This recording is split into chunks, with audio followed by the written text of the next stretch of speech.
So hello everyone, कैसे हैं आप सब लोग। I hope each and every one of you is doing absolutely good. My name is doctor Vipin Kumar Sharma और मैं आप सभी लोगों का तहे दिल से स्वागत करता हूं हमारे इस प्यारे से प्लेटफॉर्म फिजिक्स वाला के ऊपर। And welcome to the revision session of the biggest chapter in botany, that is molecular basis of inheritance.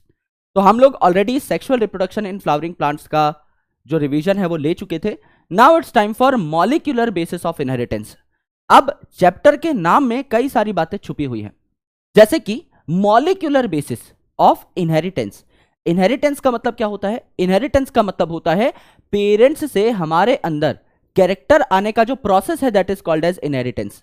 कि हमारी मम्मी से हमारे अंदर कुछ क्रोमोसोम्स आए, हमारे पापा से हमारे अंदर कुछ क्रोमोसोम्स आए, एंड उन क्रोमोसोम्स में जीन्स थे, उन क्रोमोसोम्स में डीएनए के छोटे छोटे टुकड़े थे जो अलग अलग टाइप के प्रोटीन्स बना सकते हैं। तो ये जो प्रोसेस है हमारे पेरेंट्स से हमारे अंदर अलग अलग कैरेक्टर्स के आने का, इसको इनहेरिटेंस कहा जाता है। अब इस इनहेरिटेंस का मॉलिक्यूलर बेसिस क्या है, यानी अगर हम मॉलिक्यूलर लेवल पे जाएं, एकदम माइक्रो लेवल पे जाके स्टडी करें, तो इस इनहेरिटेंस का आधार क्या है, what is the basis of this inheritance, वो हम लोग पढ़ने वाले हैं। यानी हम लोग डीएनए के स्ट्रक्चर को काफी डिटेल में पढ़ने वाले हैं, और डीएनए किस चीज का, किस मॉलिक्यूल का बना होता है, यह भी हम पढ़ने वाले हैं। यानी हम लोग न्यूक्लियोटाइड्स की स्टडी करने वाले हैं। Because DNA, which is deoxyribose nucleic acid, and RNA, which is ribose nucleic acid, ये न्यूक्लिक एसिड्स हैं। इनके नाम में ही न्यूक्लिक एसिड अगर आ रहा है, इसका मतलब ये न्यूक्लियोटाइड्स के जुड़ने से बने हैं। कई सारे न्यूक्लियोटाइड्स एक के बाद एक के बाद एक के बाद एक के बाद एक जुड़ते जाएंगे और आपका पॉलीन्यूक्लियोटाइड बन जाएगा। बहुत सारे न्यूक्लियोटाइड्स एक साथ अटैच हो जाएंगे, जिसे हम न्यूक्लिक एसिड भी कहते हैं। तो आपका डीएनए और आरएनए दोनों ही न्यूक्लिक एसिड्स हैं, तो ये कई सारे न्यूक्लियोटाइड से बने हैं। फिर न्यूक्लियोटाइड किन किन चीजों से बना है, जैसे कि नाइट्रोजनस बेस, शुगर, फॉस्फेट, उनके बारे में भी हम चर्चा करेंगे। यानी एकदम मॉलिक्यूलर लेवल पे चलेंगे कि हमारे पेरेंट्स से हमारे अंदर जो क्रोमोसोम्स आए हैं, उन क्रोमोसोम्स के अंदर क्या है, डीएनए है। उस डीएनए को बनाने वाला कंपोनेंट क्या है, न्यूक्लियोटाइड है। वो न्यूक्लियोटाइड फर्दर किससे बना है, उस मॉलिक्यूल तक हम लोगों को पहुंचना है। That is molecular basis of inheritance. और फिर ये मॉलिक्यूल्स करते क्या है, डीएनए आरएनए कैसे बनाता है, आरएनए प्रोटीन कैसे बनाता है, कैसे हमारे सेल में अलग अलग एक्सप्रेशंस आपके हो रहे हैं, कैसे हम अलग अलग प्रोटीन्स बना रहे हैं, अलग अलग कैरेक्टर्स को हम एक्सप्रेस कर पा रहे हैं, उन सारी चीजों के बारे में भी हम लोग डिटेल में चर्चा कर रहे होंगे। So this is a revision lecture, but I will take good time in this revision lecture, जिससे कि ये पूरा का पूरा चैप्टर आपको मजे में समझ में आ सके, और सबसे ज्यादा खास जो इंफॉर्मेशन है वो कंसोलिडेटेड फॉर्मेट में आपको सिर्फ 5 स्लाइड्स के अंदर मिल सके। मैंने इसको और क्रिस्प कर दिया है पिछली बार से, जिससे कि आपको और ज्यादा मजा आ सके। So let's start our discussion on molecular basis of inheritance. दोस्तों, सबसे पहले अगर आप देखें यहां पर, तो मैंने बताया कि the molecule that controls inheritance is nucleic acid, और इस न्यूक्लिक एसिड को क्या कहते हैं, पॉलीन्यूक्लियोटाइड कहते हैं। न्यूक्लिक एसिड मतलब वहां कई सारे न्यूक्लियोटाइड एक के बाद एक जुड़े हुए हैं, कई सारे न्यूक्लियोटाइड जुड़े हुए हैं, तो इसे पॉलीन्यूक्लियोटाइड कह दिया जाता है। तो न्यूक्लिक एसिड को ही पॉलीन्यूक्लियोटाइड कहते हैं, यह बात आपको जाननी है। और अगर इसका नाम पॉलीन्यूक्लियोटाइड है, तो आपको यह भी समझना है कि न्यूक्लियोटाइड्स के बार बार जुड़ने से न्यूक्लिक एसिड बना है, न्यूक्लियोसाइड्स के जुड़ने से नहीं। ये दोनों अलग चीजें हैं। न्यूक्लियोटाइड आगे जुड़ जुड़ के पॉलीमर बनाता है, न्यूक्लियोसाइड पॉलीमर नहीं बना सकता, क्योंकि न्यूक्लियोसाइड में फॉस्फेट एब्सेंट होता है, जिसके बारे में हम चर्चा करेंगे। अगर आप देखें तो ये जो जेनेटिक मटेरियल है, ये दुनिया के 99% ऑर्गेनिजम्स में, इनफैक्ट मोर देन 99% ऑर्गेनिजम्स में डीएनए होता है। जैसे हमारे अंदर भी जेनेटिक मटेरियल जो है, कमांड देने वाला राजा जो है, किंग जो है, इंस्ट्रक्शन मॉलिक्यूल जो है, ये आपका डीएनए है। डीएनए जो बोलता है वो आपका बन जाता है आगे चल के। डीएनए जैसी कमांड देता है, उसी प्रकार का प्रोटीन आगे चल के बन जाता है। तो हमारे अंदर और दुनिया के ज्यादातर ऑर्गेनिजम्स के अंदर DNA is the genetic material in majority of organisms. लेकिन अगर आप कुछ वायरसेस की बात करें, जैसे अगर आप क्यूबी बैक्टीरियोफेज की बात करें, अगर आप टोबैको मोज़ेक वायरस की बात करें, अगर आप लेट्स से कोरोना वायरस की बात करें, तो इनमें RNA as a genetic material पाया जाता है। तो कुछ एक्सेप्शनल केसेस हैं जिनमें RNA behaves as a genetic material. Other than that दुनिया के सारे ऑर्गेनिजम्स में डीएनए जेनेटिक मटेरियल होता है। अगर आप यहां पर कुछ ऑर्गेनिजम्स का एग्जांपल लें और आप यह देखने की कोशिश करें कि इनमें कितने न्यूक्लियोटाइड्स पाए जा रहे हैं, तो you will get a better idea. Her organism के डीएनए में बराबर नंबर ऑफ न्यूक्लियोटाइड्स होते हैं। जैसे आप अगर ह्यूमन हो, मैं अगर ह्यूमन हूं, तो हमारे सेल्स सिमिलर होंगे। आपके सेल में जितना अमाउंट ऑफ डीएनए पाया जाएगा, मेरे सेल में भी उतना ही अमाउंट ऑफ डीएनए पाया जाएगा। अगर हम दो बैक्टीरिया को, दो इकोलाई को कंपेयर करें, तो वहां पर भी आपका एकदम बराबर नंबर ऑफ न्यूक्लियोटाइड्स पाए जा रहे होंगे। तो सेम स्पीसीज के जितने भी इंडिविजुअल्स होते हैं, उनके सेल्स में सेम अमाउंट ऑफ डीएनए पाया जाता है। डीएनए की लंबाई एकदम सेम होती है। इनके अंदर नंबर ऑफ नाइट्रोजनस बेसिस या डबल स्ट्रैंडेड डीएनए है, तो आप बेस पेयर भी काउंट कर सकते हो। भैया एक स्ट्रैंड में यहां पर बेसिस लगे हुए हैं ATGC, और यहां पर आपका दूसरा स्ट्रैंड है, इसमें भी कुछ बेसिस लगे होंगे, और ये दोनों स्ट्रैंड क्या कर लेते हैं, पेयर बना लेते हैं इस प्रकार से।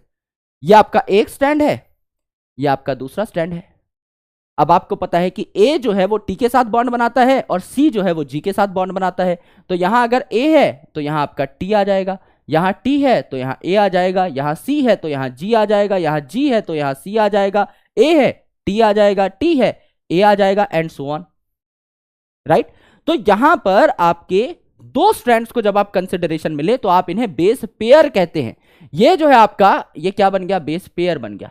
ये आपका क्या बन गया, बेस पेयर बन गया, बेस पेयर बन गया, बेस पेयर बन गया। लेकिन अगर आप सिंगल सिंगल गिने तो ये बेसिस कहलाते हैं। ये आपका एक नाइट्रोजनस बेस, फिर ये आपका एक नाइट्रोजनस बेस, ये एक नाइट्रोजनस बेस, ये एक नाइट्रोजनस बेस, ये एक नाइट्रोजनस बेस, ये एक nitrogenous base, and so on. Number दोनों का सेम ही होगा। भाई यहां पर नाइट्रोजनस बेस गिन लो 1 2 3, और बेस पेयर गिन लो, ये एक पेयर है, ये एक पेयर है, ये एक पेयर है। तो जिन ऑर्गेनिजम्स में डबल स्ट्रैंडेड डीएनए होता है, ज्यादातर के अंदर डबल स्ट्रैंडेड डीएनए ही होता है, वहां आप number of nitrogenous base pair count करते हो। और कहीं अगर सिंगल स्ट्रैंड आपका पाया जा रहा है, there are some exceptional organisms जहां सिंगल स्ट्रैंडेड डीएनए पाया जा सकता है, वहां पर अगर आप देखें तो ultimately you can find the number of nitrogenous bases. Base pair नहीं आप काउंट करोगे, बेसिस काउंट कर लोगे या न्यूक्लियोटाइड्स काउंट कर लोगे। जैसे आपका यहां पर हो जाएगा 5174, अगर आप देखें तो यहां 5386 न्यूक्लियोटाइड पाए जाते हैं। सर याद कैसे करें, भाई यहां पर देख लो, सबसे पहले क्या नंबर आ रहा है, 14 है ना, तो 14 को प्लस कर दो 5 हो जाएगा, 4 में से 1 माइनस कर दो 3 हो जाएगा। फिर 17 आ रहा है, 17 को प्लस कर दो 8 हो जाएगा, 7 में से 1 माइनस कर दो 6 हो जाएगा। यानी क्वेश्चन में ही आंसर छुपा हुआ है। अगर आपको किसी ने क्वेश्चन दे दिया कि 5174 में कितने न्यूक्लियोटाइड हैं बताइए, तो आपको क्वेश्चन में 174 तो लिखा हुआ मिला ही, पहले 1 और 4 को प्लस माइनस कर दो, फिर 1 और 7 को प्लस माइनस कर दो, आंसर आपका आ जाएगा। अगर आप लैम्बडा बैक्टीरियोफेज की बात करें, बैक्टीरियोफेज मतलब ऐसा फेज, ऐसा वायरस जो बैक्टीरिया को हार्म करता है, तो 48502, तो 50 माइनस 2 48 हो जाएगा। यहां पे भी आपको आइडिया लग जाएगा, 48502 बेस पेयर है। इकोलाई की अगर आप बात करें, सबसे कॉमन बैक्टीरिया की अगर आप बात करें, तो 4.6 इंटू 10⁻6 बेस पेयर हो जाएगा। 4.6 यहां भी 6, पावर में भी 6 आ जाएगा। और ह्यूमन की अगर आप बात करें हैप्लॉइड कंटेंट की, तो यहां पर नाइट्रोजनस बेस पेयर कितने हो जाएंगे, 3.3 इंटू 10⁻9, 3 इंटू 3 भी 9 होता है, तो आपकी पावर जस्टिफाई हो गई।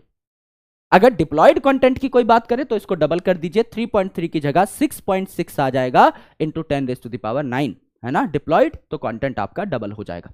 ये आपने अभी तक देखा। इसके बाद देखिए कि आपका पॉलीन्यूक्लियोटाइड बनता कैसे है, क्योंकि मैंने आपको बताया कि आपका डीएनए जो है इट्स अ पॉलीन्यूक्लियोटाइड चेन, आपका आरएनए जो है इट्स अ पॉलीन्यूक्लियोटाइड चेन। तो ये न्यूक्लियोटाइड बनता कैसे है ना, तो इस न्यूक्लियोटाइड के 3 पार्ट होते हैं। सबसे पहले आपका नाइट्रोजनस बेस, यानी ऐसा बेसिक स्ट्रक्चर जिसमें नाइट्रोजन पाया जाता है, जिनको कहा जाता है प्यूरिन्स और पिरिमिडीन्स। प्यूरिन ऐसे टाइप के नाइट्रोजनस बेस हैं जहां 9 मेंबर की रिंग पाई जाती है, 6 मेंबर की रिंग, और फिर 7 8 9 ये पोजीशन आपकी हो जाएगी। 5 को छोड़ के जितने भी ऑड नंबर्स हैं सब पे नाइट्रोजन पाया जाएगा, जैसे 1 पे, 3 पे, 7 पे, 9 पे, 4 जगह नाइट्रोजन पाया जा रहा है, तो इसको नाइट्रोजनस बेस कहा। दूसरा जो आपका नाइट्रोजनस बेस पेयर का टाइप है, बेस का टाइप है सॉरी, इसको कहा जाता है पिरिमिडीन। तो पिरिमिडीन जो है ये 6 मेंबर रिंग है, इसमें सिर्फ यही वाला पार्ट है, ये वाला पार्ट जो है एक्स्ट्रा ये आपका मिसिंग है, राइट। तो आपकी छोटी रिंग है यहां पर 6 मेंबर की, इसको हमने क्या कहा, पिरिमिडीन कह दिया। और 5 को छोड़ के हर ऑड नंबर पे नाइट्रोजन, सेम थ्योरी लगाएंगे तो 1 और 3 नंबर पे नाइट्रोजन आ जाएगा, 5 नंबर पे नाइट्रोजन होता नहीं है, 7th और 9th पोजीशन यहां पर है ही नहीं, तो आपके 2 पोजीशन पे यहां पर नाइट्रोजन देखने को मिले। प्यूरिन और पिरिमिडीन के एग्जाम्पल्स क्या क्या है, प्यूरिन के एग्जाम्पल है आलू गोभी यानी ए और जी, यानी एडेनिन और ग्वानिन। और आपका पिरिमिडिन के एग्जांपल हैं CUT। अब आपके पास आलू गोभी है तो उसको कट कर दीजिए, यानी साइटोसिन, यूरेसिल और थाइमीन, ये आपके क्या हो जाएंगे यहां पर एग्जांपल हो जाएंगे पिरिमिडिन के। तो प्यूरिन AG और पिरिमिडिन CUT। अगर आप डीएनए में देखें तो क्या पाया जाता है ATGC, ATGC, यू नहीं पाया जाता डीएनए में, जबकि आरएनए में यू ही पाया जाता है। तो यहां पाया जाता है AUGC, T नहीं पाया जाता। तो कहीं आपको T लिखा हुआ दिख जाए इसका मतलब वो पक्का ही डीएनए है, और कहीं आपको U लिखा हुआ दिख जाए तो आप समझ जाइएगा पक्का ही आरएनए की बात हो रही है। तो डीएनए और आरएनए को आप इजीली क्या कर सकते हो, आइडेंटिफाई कर सकते हो, राइट। दूसरा कंपोनेंट है शुगर। ये जो शुगर है ये 5 कार्बन का शुगर होता है जिसको कहते हैं पेंटोज शुगर। पेंट मतलब 5, तो राइबोज शुगर है, ये भी आपका 5 कार्बन का शुगर है। राइबोज तो ये क्या बनाएगा, राइबोज न्यूक्लिक एसिड बनाएगा, आरएनए बनाएगा। और दूसरा जो शुगर है ये है डीऑक्सीराइबोज, ये आपका डीएनए बनाएगा, डीऑक्सीराइबोज न्यूक्लिक एसिड बनाएगा।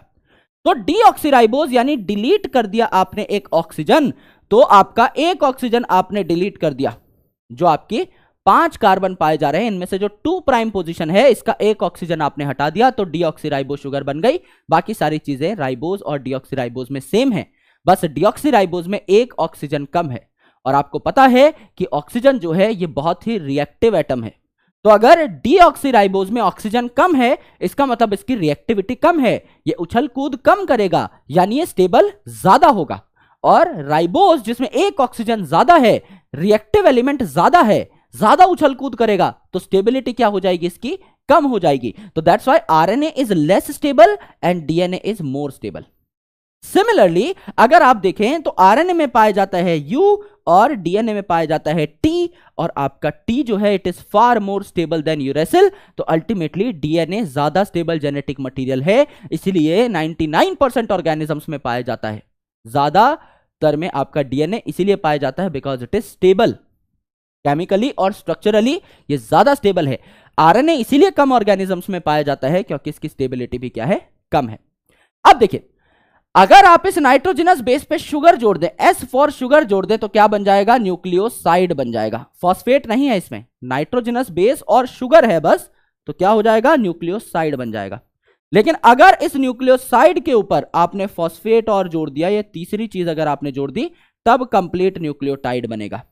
और इस न्यूक्लियोटाइड को बार बार जोड़ते रहोगे तो बहुत सारे न्यूक्लियोटाइड साथ इकट्ठे हो जाएंगे, तो पॉलीन्यूक्लियोटाइड बनेगा, यानी न्यूक्लिक एसिड बनेगा। यानी न्यूक्लिक एसिड बनाने के लिए आपका न्यूक्लियोटाइड का होना जरूरी है, फॉस्फेट का होना जरूरी है। न्यूक्लियोसाइड में फॉस्फेट नहीं है, सिर्फ नाइट्रोजनस बेस और शुगर है, इसीलिए ये पॉलीमराइज नहीं हो सकता। फॉस्फेट की आवश्यकता है आपका पॉलीमराइजेशन के लिए। अब सबसे पहले डीएनए की खोज किन्होंने की, आपका फ्रेडरिक मिशर साहब हैं, जिन्होंने 1869 में डीएनए को खोजा और कहा कि भैया न्यूक्लियस में से ये स्ट्रक्चर पाया जा रहा है, तो इसका नाम मैं न्यूक्लिन दे देता हूं। बाद में अल्टमान नाम के एक साइंटिस्ट थे जिन्होंने पता लगाया कि ये जो आपका न्यूक्लिन है, जो न्यूक्लियस के अंदर पाया जाता है, इसका जो नेचर है वो एसिडिक है, क्योंकि इसमें फॉस्फेट या फॉस्फोरिक एसिड मॉलिक्यूल पाया जाता है, तो इसका नाम न्यूक्लिक एसिड रख दिया गया। तो डीएनए की डिस्कवरी किन्होंने की, मिशर साहब ने। न्यूक्लिन शब्द किन्होंने दिया, मिशर साहब ने। एसिडिक उसका नेचर पता किसने किया, आपका अल्टमान साहब ने। न्यूक्लिक एसिड नाम किन्होंने दिया, अल्टमान साहब ने। अब अगर आप डीएनए की शक्ल देखें तो ये आपका डबल स्ट्रैंडेड स्ट्रक्चर है डीएनए का। ये जो डीएनए का स्ट्रक्चर है ये 4 साइंटिस्ट ने मिलकर दिया था। वॉटसन और क्रिक उसमें प्राइम रोल अदा कर रहे थे, और एक्सरे डिफ्रैक्शन डेटा यूज किया गया था, जो कि आपका मॉरिस विल्किंस और रोजालिंड फ्रैंकलिन मैम ने तैयार किया था। तो 2 साइंटिस्ट थे जिन्होंने आपका डीएनए की काफी सारी एक्सरे डिफ्रैक्शन फोटोग्राफ्स ली, और उन फोटोग्राफ्स के बेसिस पे ये स्ट्रक्चर किन्होंने बनाया, आपके वॉटसन और क्रिक ने बनाया। तो इन चारों को जो है बहुत सम्मान दिया गया। रोजालिंड फ्रैंकलिन मैम की डेथ नोबेल प्राइज सेरेमनी से पहले हो गई थी, इसीलिए उनको नोबेल प्राइज नहीं मिला, बाकी तीनों को नोबेल प्राइज दिया गया, क्योंकि नोबेल प्राइज कभी भी पोस्ट्यूमसली यानी किसी साइंटिस्ट की डेथ के बाद नहीं दिया जाता, लिविंग साइंटिस्ट को ही ये प्राइज मिलता है। करेक्ट। तो ये जो है यहां पर 2 स्ट्रैंड दिखाई दे रहे हैं, this is 1 strand, this is 2nd strand. एक स्ट्रैंड में यहां पर 5 प्राइम फॉस्फेट होगा, तो दूसरे में क्या हो जाएगा, 3 प्राइम OH ग्रुप हो जाएगा, यहां OH ग्रुप फ्री होगा। यहां पर आपका अगर 3 प्राइम OH है तो दूसरे कोने पे 5 प्राइम फॉस्फेट होगा, तो आप कहते हैं this is 5 prime to 3 prime strand. दूसरा इसका एकदम उल्टा होगा, अपोजिट दिशा में 5 प्राइम टू 3 प्राइम, उल्टी दिशा में, इसे कहा जाता है एंटी पैरेलल पोलैरिटी। एक स्ट्रैंड अगर ऐसे जा रहा है तो दूसरा ऐसे जाएगा, एक ऐसे जा रहा है तो दूसरा ऐसे जाएगा, ये 5 प्राइम टू 3 प्राइम तो ये 5 प्राइम टू 3 प्राइम, उल्टी दिशा में, एंटी पैरेलल, पैरेलल नहीं है, एंटी पैरेलल, डायरेक्शन अपोजिट है, राइट। और दो स्ट्रैंड्स हैं तो इसे डबल हेलिकल स्ट्रक्चर कहा जाता है। वॉटसन और क्रिक साहब ने स्ट्रक्चर दिया, किसके डेटा के बेसिस पे? आपका फ्रैंकलिन और विल्किंस के डेटा के बेसिस पे। अब ये जो डीएनए है, ये समझिए आपने कोई कपड़ा है उसको मरोड़ दिया है, तो जब आप एक टर्न दे रहे हैं, जब आपने एक टर्न मरोड़ दिया है, ये जो आपका एक पूरा का पूरा सर्कल बन रहा है, इसको हम कहते हैं पिच ऑफ द हेलिक्स। ये जो पूरी हेलिक्स है, ये जो हेलिकल स्ट्रक्चर है, इसकी पिच कहा जाता है इस 360 डिग्री टर्न को। तो ऐसा माना जाता है कि इस 360 डिग्री टर्न की जो लंबाई है ये 34 एंगस्ट्रॉम है, या नैनोमीटर में आप लिखेंगे तो 3.4 नैनोमीटर है, राइट। और इस एक पूरे के पूरे टर्न में 10 बेस पेयर पाए जाते हैं। यहां भी 10 नाइट्रोजनस बेसिस, यहां भी 10 नाइट्रोजनस बेसिस, तो 10 आपके पेयर बन गए, 10 बेस पेयर यहां पर पाए जा रहे हैं। तो अगर आपको पूछा जाए डिस्टेंस बिटवीन 2 बेस पेयर, तो क्या आप बता पाएंगे? आराम से बता पाएंगे सर। 2 बेस पेयर के बीच में कितना डिस्टेंस होगा? 34 एंगस्ट्रॉम डिवाइडेड बाय 10, या 3.4 नैनोमीटर डिवाइडेड बाय 10, तो क्या हो जाएगा? 3.4 एंगस्ट्रॉम या 0.34 नैनोमीटर। इस हिसाब से आप अपने सेल में पाए जाने वाले कंप्लीट डीएनए का साइज निकाल सकते हैं। अगर 2 नाइट्रोजनस बेस पेयर के बीच में जो गैप है ये 3.4 एंगस्ट्रॉम है, और अभी अभी मैंने आपको बताया था आपके हैप्लॉइड सेल में, यहां पर अगर आप देखें तो 3.3 इंटू 10⁻⁹ बेस पेयर है, तो डिप्लॉयड कंटेंट में कितना होगा? 6.6 इंटू 10⁻⁹। जब आप पूरे सेल की काउंटिंग कर रहे हो तो डिप्लॉयड कंटेंट ही लोगे, तो 6.6 इंटू 10⁻⁹ इंटू यहां पर हो जाएगा आपका 0.34 नैनोमीटर, यानी 0.34 इंटू 10⁻⁻⁹ मीटर। -9 से +9 कट जाएगा, 6.6 इंटू 0.34 हो जाएगा 2.2, यानी आंसर आ जाएगा 2.2 मीटर लंबा डीएनए पाया जाता है आपके हर डिप्लॉयड सेल के अंदर। हैप्लॉइड सेल की अगर आप बात करेंगे तो उसका आधा हो जाएगा, 1.1 मीटर आपका यहां पर डीएनए की लेंथ हो जाएगी आपके एक सेल के अंदर, एक हैप्लॉइड सेल के अंदर। ये जो डीएनए का स्ट्रैंड है ये राइट हैंडेड कॉइल्ड होता है इस प्रकार से, क्योंकि हेलिक्स है ना, स्प्रिंग जैसा है, तो ये राइट हैंड साइड में आपका क्या हो रहा होता है? हेलिक्स बना रहा होता है। राइट हैंडेड कॉइल्ड स्ट्रक्चर यहां पर देखने को मिलता है। जैसा मैंने आपको बताया, ए जो है टी के साथ डबल हाइड्रोजन बॉन्ड बनाएगा, सी जो है जी के साथ ट्रिपल हाइड्रोजन बॉन्ड बनाएगा। तो ए हमेशा टी के साथ बाइंड करता है, ए और टी का नंबर हमेशा सेम रहेगा डीएनए में, दोनों 2 हाइड्रोजन बॉन्ड्स के माध्यम से जुड़े होते हैं। सी और जी जो है ये हमेशा साथ रहेंगे, और 3 हाइड्रोजन बॉन्ड्स यहां पर आपको देखने को मिलते हैं। तो ए जो है आपका क्या है भैया? प्यूरिन है ना, और किसके साथ बाइंड करता है? टी के साथ, तो ये पिरिमिडीन है। तो प्यूरिन और पिरिमिडीन की जोड़ी, एक बड़ा नाइट्रोजनस बेस एक छोटा नाइट्रोजनस बेस, बराबर हो गए, ठीक है। यहां पर जी जो है किसके साथ बाइंड करता है? सी के साथ, तो वही एक प्यूरिन पिरिमिडीन। तो डीएनए आपका एकदम क्या चलता है? यूनिफॉर्म चलता है। अगर 2 बड़े बड़े नाइट्रोजनस बेस साथ में बाइंड कर जाए, ए अगर जी के साथ बाइंड कर जाए तो दिक्कत हो जाएगी, डीएनए बीच में से चौड़ा हो जाएगा, दोनों ही आपकी जो नाइट्रोजनस बेसिस हैं बड़ी बड़ी हैं। और अगर 2 पिरिमिडिन साथ में बाइंड कर जाए तो डीएनए जो है सकड़ा हो जाएगा, क्योंकि अल्टीमेटली दोनों ही छोटी छोटी यहां पर रिंग्स देखने को मिल रही हैं। इसलिए हमेशा चाहिए हमें एक प्यूरिन एक पिरिमिडिन, एक प्यूरिन एक पिरिमिडिन, इस प्रकार से, जिससे कि डीएनए आपका बराबर रहे, इसका डायमीटर यूनिफॉर्म रहे। इसलिए प्यूरिन हमेशा पिरिमिडिन के साथ ही बाइंड करता है।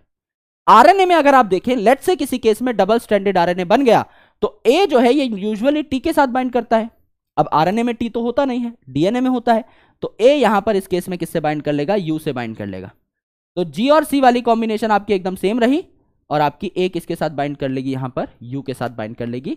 ये चीज आपको नई देखने को मिलती है। अब अगर आप देखें तो मैंने आपको बताया एक डिप्लॉयड सेल में 2.2 मीटर्स लंबा डीएनए है, और सेल होता है बहुत छोटा सा, राइट। तो इतने छोटे से सेल में इतना सारा डीएनए ठूस ठूस के कैसे भरा हुआ है? Let's figure out that. तो पैकेजिंग ऑफ डीएनए हेलिक्स के बारे में चर्चा कर लेते हैं।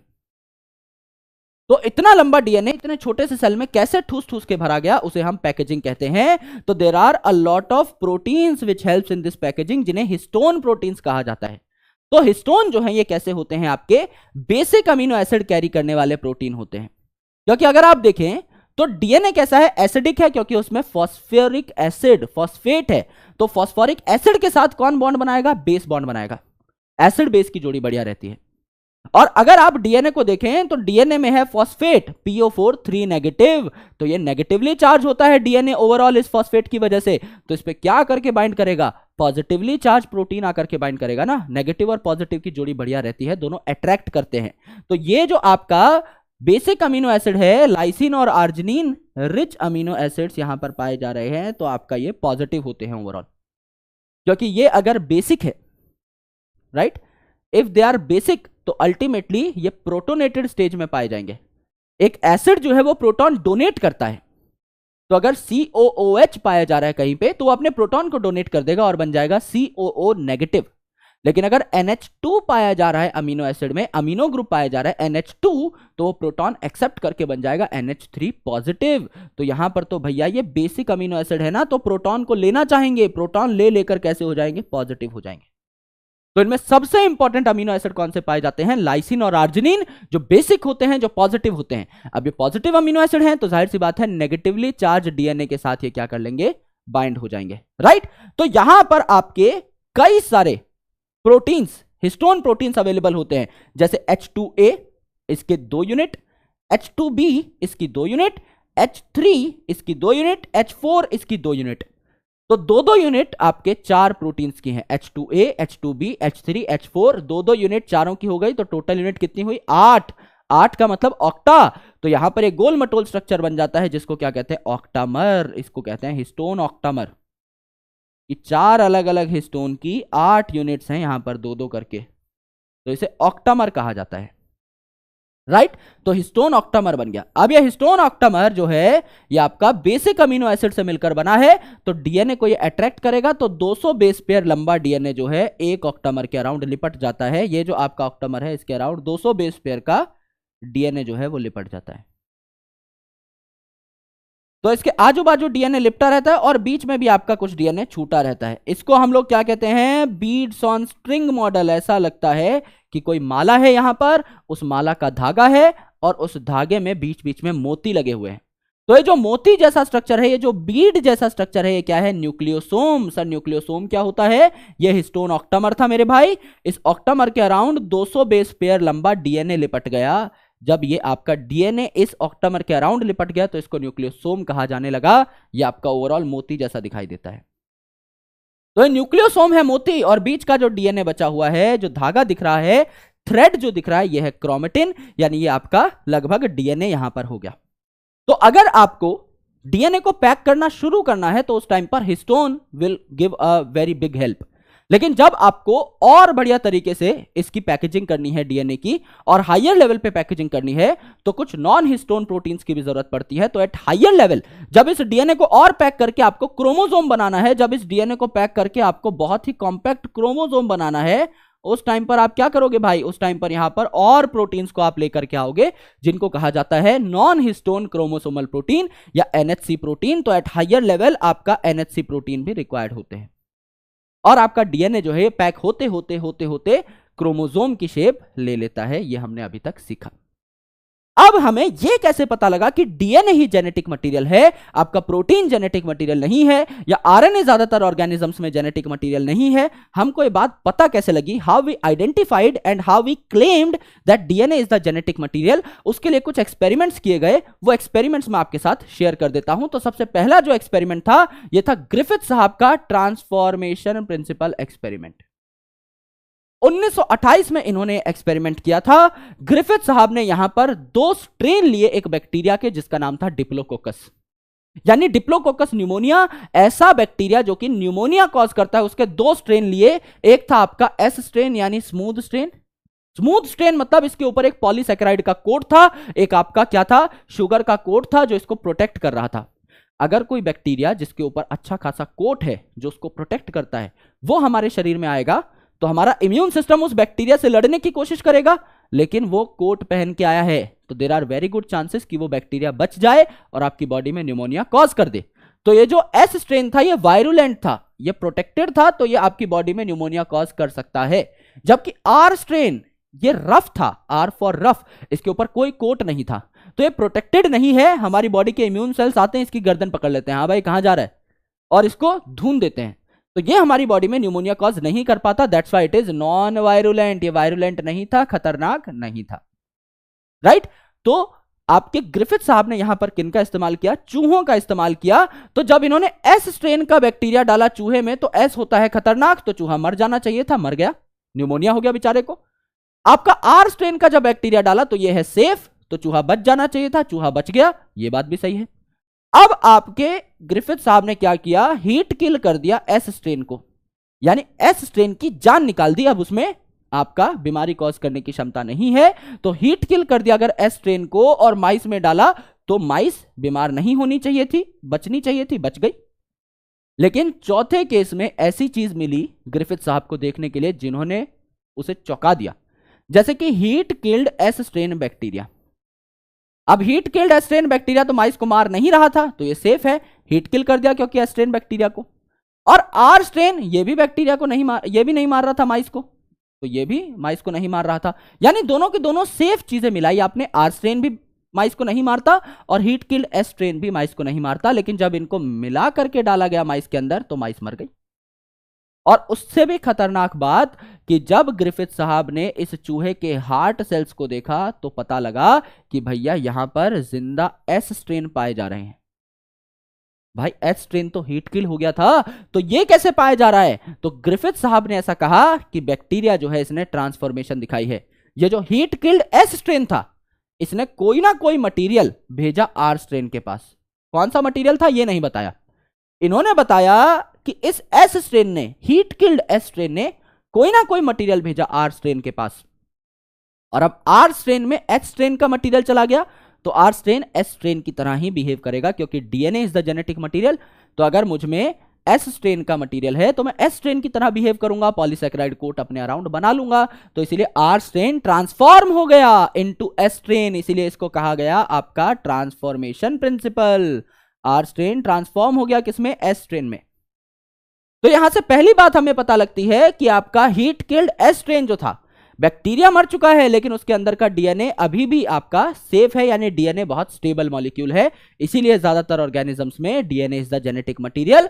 और जब ये डीएनए एक सेल जब इसको मिल जाता है, अच्छा खासा हेल्दी आर स्ट्रेन का सेल जब इसको मिल जाता है, तो डीएनए उस सेल के अंदर घुस के उस सेल को एस स्ट्रेन में कन्वर्ट कर देता है, तो यहां पे ट्रांसफॉर्मेशन हो जाती है। लेकिन जैसा मैंने कहा कि ग्रिफिथ साहब ये नहीं बता पाए कि किस मॉलिक्यूल की वजह से ट्रांसफॉर्मेशन हुई, तो यहां पे उनके 3 चेले आए, एवरी, मैक्लियोड और मैककार्टी। इन्होंने कहा गुरुजी हम बताएंगे कि ट्रांसफॉर्मेशन किस केमिकल की वजह से हुई। तो इन्होंने बताया डीएनए की वजह से ट्रांसफॉर्मेशन हुई, आरएनए और प्रोटीन की वजह से नहीं, यानी DNA is the genetic material. कैसे बताया इन्होंने कहा कि ये आपका एक हीट किल्ड एस स्ट्रेन है, ये आपका आर स्ट्रेन है। हम क्या करेंगे, अलग अलग केमिकल्स डाल के देखेंगे और ये पता लगाएंगे कि ट्रांसफॉर्मेशन किससे हो रही है। तो इन्होंने जब प्रोटीन डाला तो देखा ट्रांसफॉर्मेशन नहीं हुई, आरएनए डाला ट्रांसफॉर्मेशन नहीं हुई, डीएनए डाला ट्रांसफॉर्मेशन हो गई, यानी ट्रांसफॉर्मेशन के लिए डीएनए रिस्पॉन्सिबल था, है ना। ऑल्टरनेटिव फिलॉसफी भी यहां पे आप अप्लाई कर सकते हो, जैसे कि जब आपके डीएनए को इस सेल में जाने से रोक लिया, अगर लेट्स से प्रोटीन को इस सेल में जाने से रोक लिया, तो ट्रांसफॉर्मेशन पे कोई असर नहीं पड़ा, क्योंकि डीएनए आरएनए चले गए। प्रोटीन ट्रांसफॉर्मेशन करा ही नहीं रहा था, तो उसको चाहे रोक लो। सिमिलरली आरएनए को जब इस सेल में जाने से रोक लिया तो भी ट्रांसफॉर्मेशन पे कोई असर नहीं पड़ा, क्योंकि आरएनए ट्रांसफॉर्मेशन करता ही नहीं है। लेकिन जब डीएनए को इस सेल में जाने से रोक लिया, आर स्ट्रेन में जाने से रोक लिया, तो ये ट्रांसफॉर्म नहीं हो पाया। मतलब डीएनए को जब रोका तो ट्रांसफॉर्मेशन रुकी, यानी डीएनए कॉजेस ट्रांसफॉर्मेशन, ऐसा यहां पर कहा गया। पर कुछ साइंटिस्ट अभी भी कन्विंस्ड नहीं थे, इसीलिए फाइनल अनइक्विवोकल प्रूफ जो आया वो हर्शी एंड चेज साहब ने दिया। इन्होंने क्या किया, इन्होंने आपके बैक्टीरियोफेजेस लिए, यानी ऐसे वायरस जो बैक्टीरिया को हार्म करते हैं। तो ये जो बैक्टीरियोफेजेस थे, इसमें इन्होंने क्या किया, एक बैक्टीरिया में जो प्रोटीन कोट है इसको रेडियो एक्टिव सल्फर से टैग कर दिया, क्योंकि भैया प्रोटीन जो होती है ये किसकी बनती है, अमीनो एसिड्स की, और अमीनो एसिड्स जो हैं उनमें 2 ऐसे अमीनो एसिड हैं जिनमें सल्फर पाया जाता है, आपका सिस्टीन और मिथायोनिन। तो यहां पर हर्शी एंड चेज ने क्या किया, इस बैक्टीरियोफेज के प्रोटीन पे रेडियो एक्टिव सल्फर डाल दिया, क्योंकि सल्फर सिर्फ प्रोटीन में ही होता है, डीएनए यहां नॉर्मल है। दूसरा, इन्होंने सेम बैक्टीरियोफेज लिया और उसमें क्या कर दिया, डीएनए को रेडियो एक्टिव लेबल कर दिया। क्योंकि डीएनए में क्या होता है, it's formed up of nucleotide, तो इसमें नाइट्रोजनस बेस है, शुगर है और फॉस्फेट है। फॉस्फेट सिर्फ इसी में पाया जाता है, प्रोटीन में नहीं। सल्फर सिर्फ प्रोटीन में ही पाया जाता है, फॉस्फेट में नहीं। तो यहां पर डीएनए को रेडियो एक्टिव फॉस्फोरस से P32 से टैग कर दिया और इन दोनों को अलग अलग बैक्टीरिया पे छोड़ दिया। जब इन्होंने पहले वायरस को देखा तो इन्हें पता लगा कि जो बैक्टीरिया है उसके अंदर कोई रेडियो एक्टिव कंटेंट नहीं गया, यानी ये जो रेडियो एक्टिव प्रोटीन था ये बैक्टीरिया के बाहर ही पड़ा रह जाता है, सिर्फ डीएनए अंदर जाता है। तो इन्होंने देखा कि जो रेडियो एक्टिव पार्ट है वो तो बैक्टीरिया के बाहर पड़ा हुआ है, बैक्टीरिया के अंदर नहीं गया, यानी प्रोटीन बैक्टीरिया के अंदर जाता ही नहीं है, तो protein is not the genetic material. और यहां पे इन्होंने देखा कि ये जो रेडियो एक्टिव डीएनए है ये बैक्टीरिया के अंदर पाया गया, यानी डीएनए बैक्टीरिया के अंदर जाता है, यानी DNA is the genetic material. तो सिंपल सी बात है, यहां से ये भी प्रूफ हो गया कि प्रोटीन बैक्टीरिया के अंदर नहीं जाता, it's not the genetic material. और ये भी प्रूफ हो गया कि डीएनए बैक्टीरिया के अंदर जाता है, it is the genetic material. यहां से एकदम हर साइंटिस्ट ने मान लिया कि डीएनए जेनेटिक मटेरियल है, प्रोटीन जेनेटिक मटेरियल नहीं है। सिंपल। अब यहां पर अगर हम देखें तो जेनेटिक मटेरियल की कुछ प्रॉपर्टीज होती हैं। अगर कोई भी मॉलिक्यूल इन प्रॉपर्टीज को फॉलो करता है तो उसको जेनेटिक मटेरियल बोला जाएगा। जैसे कि it should be able to replicate itself, replicate या अपनी कॉपी बना पाए। डीएनए भी अपनी कॉपी बना सकता है, आरएनए भी, तो दोनों जेनेटिक मटेरियल हो सकते हैं। डीएनए और आरएनए जो है इनमें स्टेबिलिटी कैसी है, RNA is very less stable and DNA is more stable. दोनों जेनेटिक मटेरियल हैं, लेकिन आरएनए बहुत कम जीवों के अंदर जेनेटिक मटेरियल है, डीएनए अधिकतर सब ऑर्गेनिजम्स के अंदर जेनेटिक मटेरियल है बिकॉज ऑफ द स्टेबिलिटी। वो पॉइंट सबसे इंपॉर्टेंट है, point number 2। Point number 3, show slow mutation, धीरे धीरे इसमें चेंजेस आए। अब डीएनए जो है वो इतना स्टेबल है कि उसमें म्यूटेशन सच में ही स्लो आती हैं, लेकिन आरएनए अगर आप देखोगे तो वो अनस्टेबल है, तो उसमें बहुत जल्दी जल्दी म्यूटेशन आती हैं। चौथा, एक्सप्रेस इटसेल्फ। एक्सप्रेस इटसेल्फ मतलब प्रोटीन बनाए। तो डीएनए जो है पहले आरएनए बनाता है फिर प्रोटीन बनाता है, आरएनए सीधा ही प्रोटीन बना सकता है। तो दोनों ही अपने आप को एक्सप्रेस कर सकते हैं, दोनों ही अपने आप को प्रोटीन बनाने के लिए एकदम तैयार कर सकते हैं। तो ultimately both are genetic material. लेकिन स्टेबिलिटी की अगर आप बात देखें, स्लो म्यूटेशंस की अगर आप बात देखें, तो आरएनए जो है बहुत कम लोगों के अंदर जेनेटिक मटेरियल है, बहुत कम ऑर्गेनिजम्स के अंदर जेनेटिक मटेरियल है। DNA is genetic material in almost all the organisms, right. अब भैया वॉटसन एंड क्रिक जिन्होंने डीएनए का स्ट्रक्चर दिया था, उनमें से जो क्रिक साहब थे, सी फॉर क्रिक साहब, इन्होंने सी फॉर सेंट्रल डॉगमा की स्कीम दी। क्या है सेंट्रल डॉगमा की स्कीम? डीएनए जब अपनी कॉपी बनाए इसको कहते हैं रेप्लिका बनाना यानी रेप्लिकेशन। डीएनए जब आरएनए बना ले तो इसको कहते हैं ट्रांसक्रिप्शन, और आरएनए जब प्रोटीन बना ले तो इसको कहते हैं ट्रांसलेशन। ये तीनों के तीनों स्टेप्स वन बाय वन हम लोगों को अभी पढ़ने हैं। तो हम शुरू करते हैं विद द रेप्लिकेशन। नाम से ही पता लग रहा है रेप्लिका बनाना यानी कॉपी बनाना, यानी डीएनए यहां पर अपनी कॉपी बनाएगा। तो सबसे पहली जो इंपॉर्टेंट बात है वो ये है कि DNA replication is semi conservative in nature. Semi मतलब आधा, जैसे सेमी सर्कल मतलब आधा सर्कल, सेमी मतलब हाफ यानी 50%, कंजर्वेटिव कंजर्व होना, तो 50% डीएनए आपका कंजर्व होता है और 50% डीएनए नया बनता है। यानी कि अगर डीएनए में 2 स्ट्रैंड है और इसको 2 डॉटर सेल्स बनाने हैं, तो ये दोनों के दोनों स्ट्रैंड सेपरेट हो जाएंगे, दोनों टेम्पलेट की तरह बिहेव करेंगे, यानी दोनों पे ही रेप्लिकेशन शुरू होगी। तो दोनों डीएनए के स्ट्रैंड सेपरेट हो गए, तो 50% डीएनए यहां, 50% यहां, 50% यहां नया वाला स्ट्रैंड बनेगा, 50% यहां नया वाला स्ट्रैंड बनेगा। तो यहां भी 2 स्ट्रैंड, एक नया स्ट्रैंड एक पुराना, यहां भी 2 स्ट्रैंड, एक नया स्ट्रैंड एक पुराना। तो यहां पे 50% नया कंटेंट बना, 50% पुराना रहा, 50% नया कंटेंट बना, 50% पुराना रहा। It is semi conservative in nature. Prove कैसे किया कि डीएनए रेप्लिकेशन सेमी कंजर्वेटिव है? तो आपके बैक्टीरिया में ये प्रूव किया मेसेल्सन एंड स्टाल नाम के साइंटिस्ट ने हैवी नाइट्रोजन को यूज करके। Heavy nitrogen, radio active nitrogen नहीं। N14 होता है, एक एटॉमिक मास उसका हैवी लिया है, N15 लिया है। तो इन्होंने क्या किया, बैक्टीरिया को, ई कोलाई को खाने के लिए सिर्फ और सिर्फ हैवी नाइट्रोजन दिया कई जनरेशन तक, कि भाई जब तक तुम्हारी बॉडी का एक एक नाइट्रोजन जो आप नया ले रहे हो वो हैवी नाइट्रोजन ना हो जाए तब तक खाओ दबा के। कई जनरेशन तक हैवी नाइट्रोजन दिया, हैवी नाइट्रोजन दिया, हैवी नाइट्रोजन दिया, हैवी नाइट्रोजन दिया।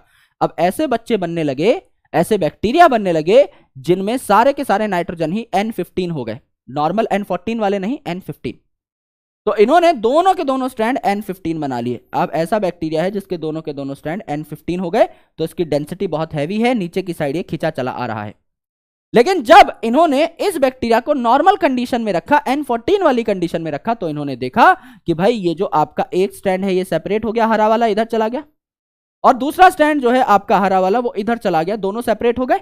और इसने नया N14 वाला स्टैंड बनाया, इसने नया N14 वाला स्टैंड बनाया, तो यहां N14 N15 N14 N15 14 15 medium density आनी चाहिए, 14 15 मीडियम डेंसिटी आई। ये बात प्रूफ हो गई कि एक स्टैंड नया बना है और एक स्टैंड आपका पुराना वाला ही है।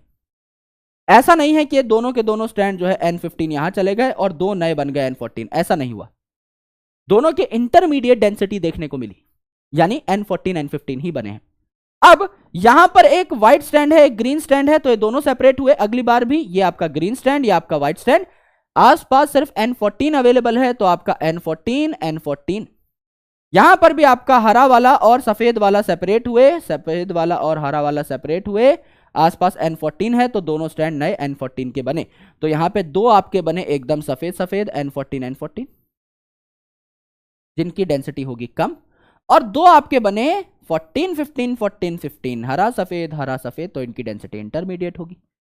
ये डेंसिटी से पता लगा एग्जैक्टली कि हम जो सोच रहे हैं उसी प्रकार का पैटर्न आ रहा है। डेंसिटी ने ये चीज कंफर्म कर दी कि आपका नए स्टैंड जो है अगर N14 वाले बनेंगे तो यहां एक हरा एक सफेद स्टैंड, एक हरा एक सफेद स्टैंड, फिर ये फर्दर सेपरेट हो जाएंगे, तो एक हरा एक सफेद, यहां दोनों सफेद, यहां दोनों सफेद, यहां एक हरा एक सफेद, एकदम आपको बराबर ही यहां पर डेंसिटी मिली जैसी हमारी एक्सपेक्टेशन थी। तो ये बात प्रूफ हो गई कि DNA replication is semi conservative. ये बात मेसेल्सन एंड स्टाल ने प्रूव करी बैक्टीरिया के अंदर, ई कोलाई के अंदर।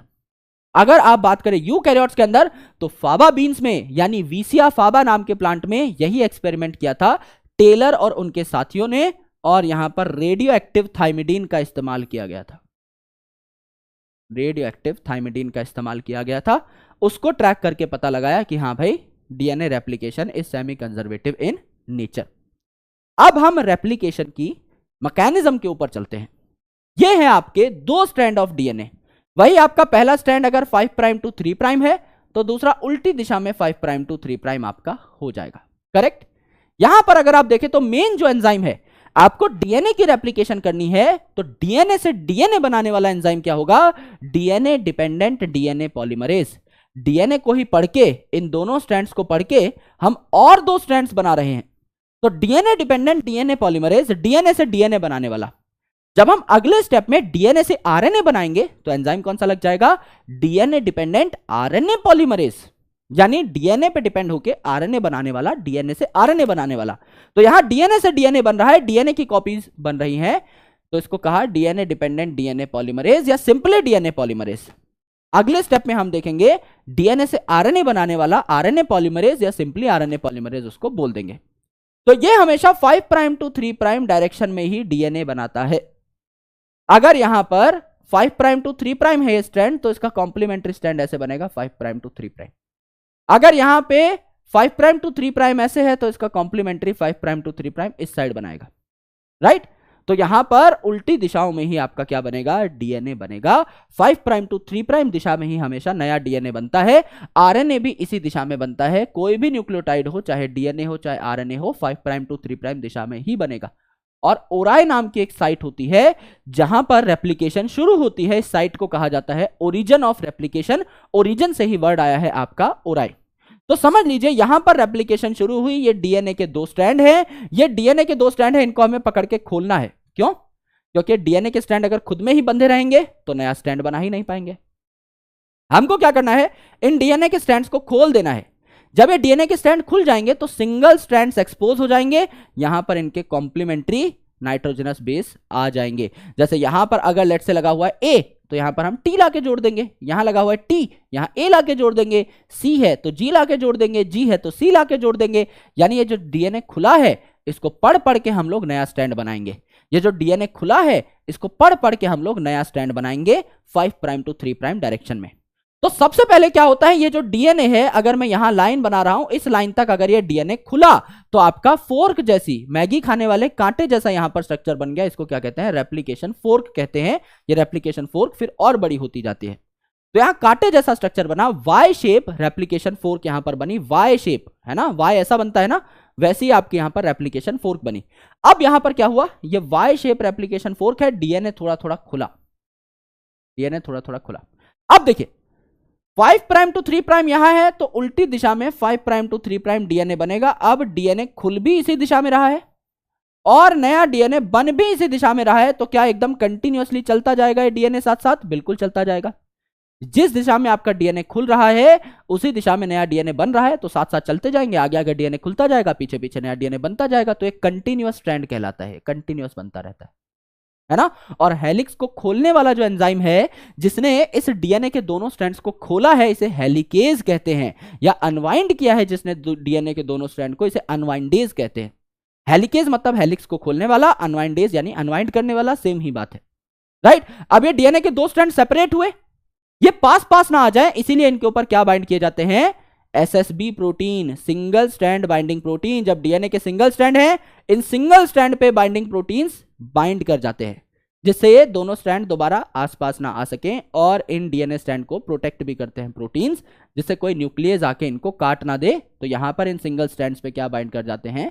Single stranded binding proteins bind कर जाते हैं। अब देखिए डीएनए इतना खुला, तो 5 प्राइम टू 3 प्राइम दिशा में यहां पर क्या हुआ? आपका डीएनए बना। डीएनए बनाने के लिए इनिशियली आपको क्या चाहिए? आपको एक प्राइमर चाहिए, आरएनए का प्राइमर, जिसको आप बाद में रिमूव कर सकते हो। एक छोटा सा आरएनए का टुकड़ा, क्योंकि आपको पता है डीएनए हो चाहे आरएनए हो, ये न्यूक्लिक एसिड है, इनका एक एंड 5 प्राइम होगा, दूसरा 3 प्राइम होगा। तो अगर आपका यहां पर आरएनए का टुकड़ा है, तो उससे आपको 5 प्राइम टू 3 प्राइम एक 3 प्राइम OH मिल जाएगा। इस OH के ऊपर आप नया नाइट्रोजनस बेस लगा सकते हो। भाई अगर आपके पास O एंड ही नहीं है, तो आप नाइट्रोजनस बेस ऐड कहां करोगे? हवा में। जाहिर सी बात है, कोई तो ऐसा प्लेटफॉर्म चाहिए जिसके ऊपर आप नया नाइट्रोजनस बेस ऐड कर पाओ। तो हम यहां पर एक आरएनए का प्राइमर लगा देते हैं आगे छोटा सा, और उसके ऊपर हम क्या करते हैं? टिक टिक टिक टिक करके एक के बाद एक नाइट्रोजनस बेसिस जोड़ते हुए चले जाते हैं, न्यूक्लियोटाइड्स जोड़ते हुए चले जाते हैं। जोड़ते हुए चले जा रहे हो, पॉलीमराइज करते हुए चले जा रहे हो, तो यहां पे क्या आएगा? पॉलीमरेज एंजाइम भी आ जाएगा। दूसरा, अगर आप देखें तो डीएनए अगर इतना ही खुला है, तो यहां पे इस साइड में प्राइमर लगेगा, 5 प्राइम टू 3 प्राइम इस दिशा में आ रहा है। भाई this is 5 prime to 3 prime, तो यहां 5 प्राइम टू 3 प्राइम इस साइड बनेगा ना, तो 5 प्राइम टू 3 प्राइम इस दिशा में बन रहा है, 5 प्राइम टू 3 प्राइम इस दिशा में बन रहा है। तो आपका यहां पर इसके आगे तो डीएनए है ही नहीं कोई, तो सिर्फ इतना ही टुकड़ा बनेगा, उसके बाद पॉलीमरेज काम करना बंद कर देगा। फिर समझ लीजिए हेलिकेज और आगे बढ़ा, इसने डीएनए को इतने की जगह इतना खोल दिया। अगर डीएनए को इतना खोल दिया, तो डीएनए इस साइड में खुला है, ये वाला जो 5 प्राइम टू 3 प्राइम है सीधा सीधा चलता जाएगा। जिस दिशा में हेलिकेज है उसी प्रकार से ये डीएनए भी इसी दिशा में मूव कर रहा है, तो ये हमेशा कंटिन्यूअस रहेगा या लीडिंग रहेगा, तो आपका इसे कंटिन्यूअस स्ट्रैंड या लीडिंग स्ट्रैंड कहते हैं। दूसरी जगह आप देखो तो पहले आपका डीएनए इतना खुला था, तो यहां पे प्राइमर लगाया, इतना स्ट्रैंड बनाया। दूसरा आप देखें यहां तक खुला, तो यहां प्राइमर लगाया, इतना स्ट्रैंड बनाया। फिर आगे इतना खुल जाएगा, यहां प्राइमर लगाएंगे, इतना स्ट्रैंड बनाएंगे। इतना खुल जाएगा, यहां प्राइमर लगाएंगे, इतना स्ट्रैंड बनाएंगे। यहां कई सारे छोटे छोटे छोटे छोटे टुकड़े बन रहे हैं, और यहां पे एक प्राइमर लगाया, और एकदम जहां तक डीएनए खुल रहा है वहां तक आपका क्या होगा? यहां पर पॉलीमराइजेशन हो जाएगी। तो एक स्ट्रैंड आपका कंटिन्यूअस है, जिसको लीडिंग स्ट्रैंड बोला, और यहां पर छोटे छोटे आपके फ्रेगमेंट्स बन रहे हैं, इसको लैगिंग स्ट्रैंड बोला। ये लैग कर रहे हैं, ये पीछे चल रहे हैं, इसको लैगिंग स्ट्रैंड बोला, या आपका डिसकंटिन्यूअस अनकंटिन्यूअस स्ट्रैंड कहा गया। ठीक है, तो ये जो छोटे छोटे टुकड़े होते हैं इनको कहा जाता है फ्रेगमेंट्स। कौन से फ्रेगमेंट? ओकाजाकी नाम के साइंटिस्ट ने इनके बारे में पहली बार बात की थी, तो इन्हें ओकाजाकी फ्रेगमेंट कहा गया।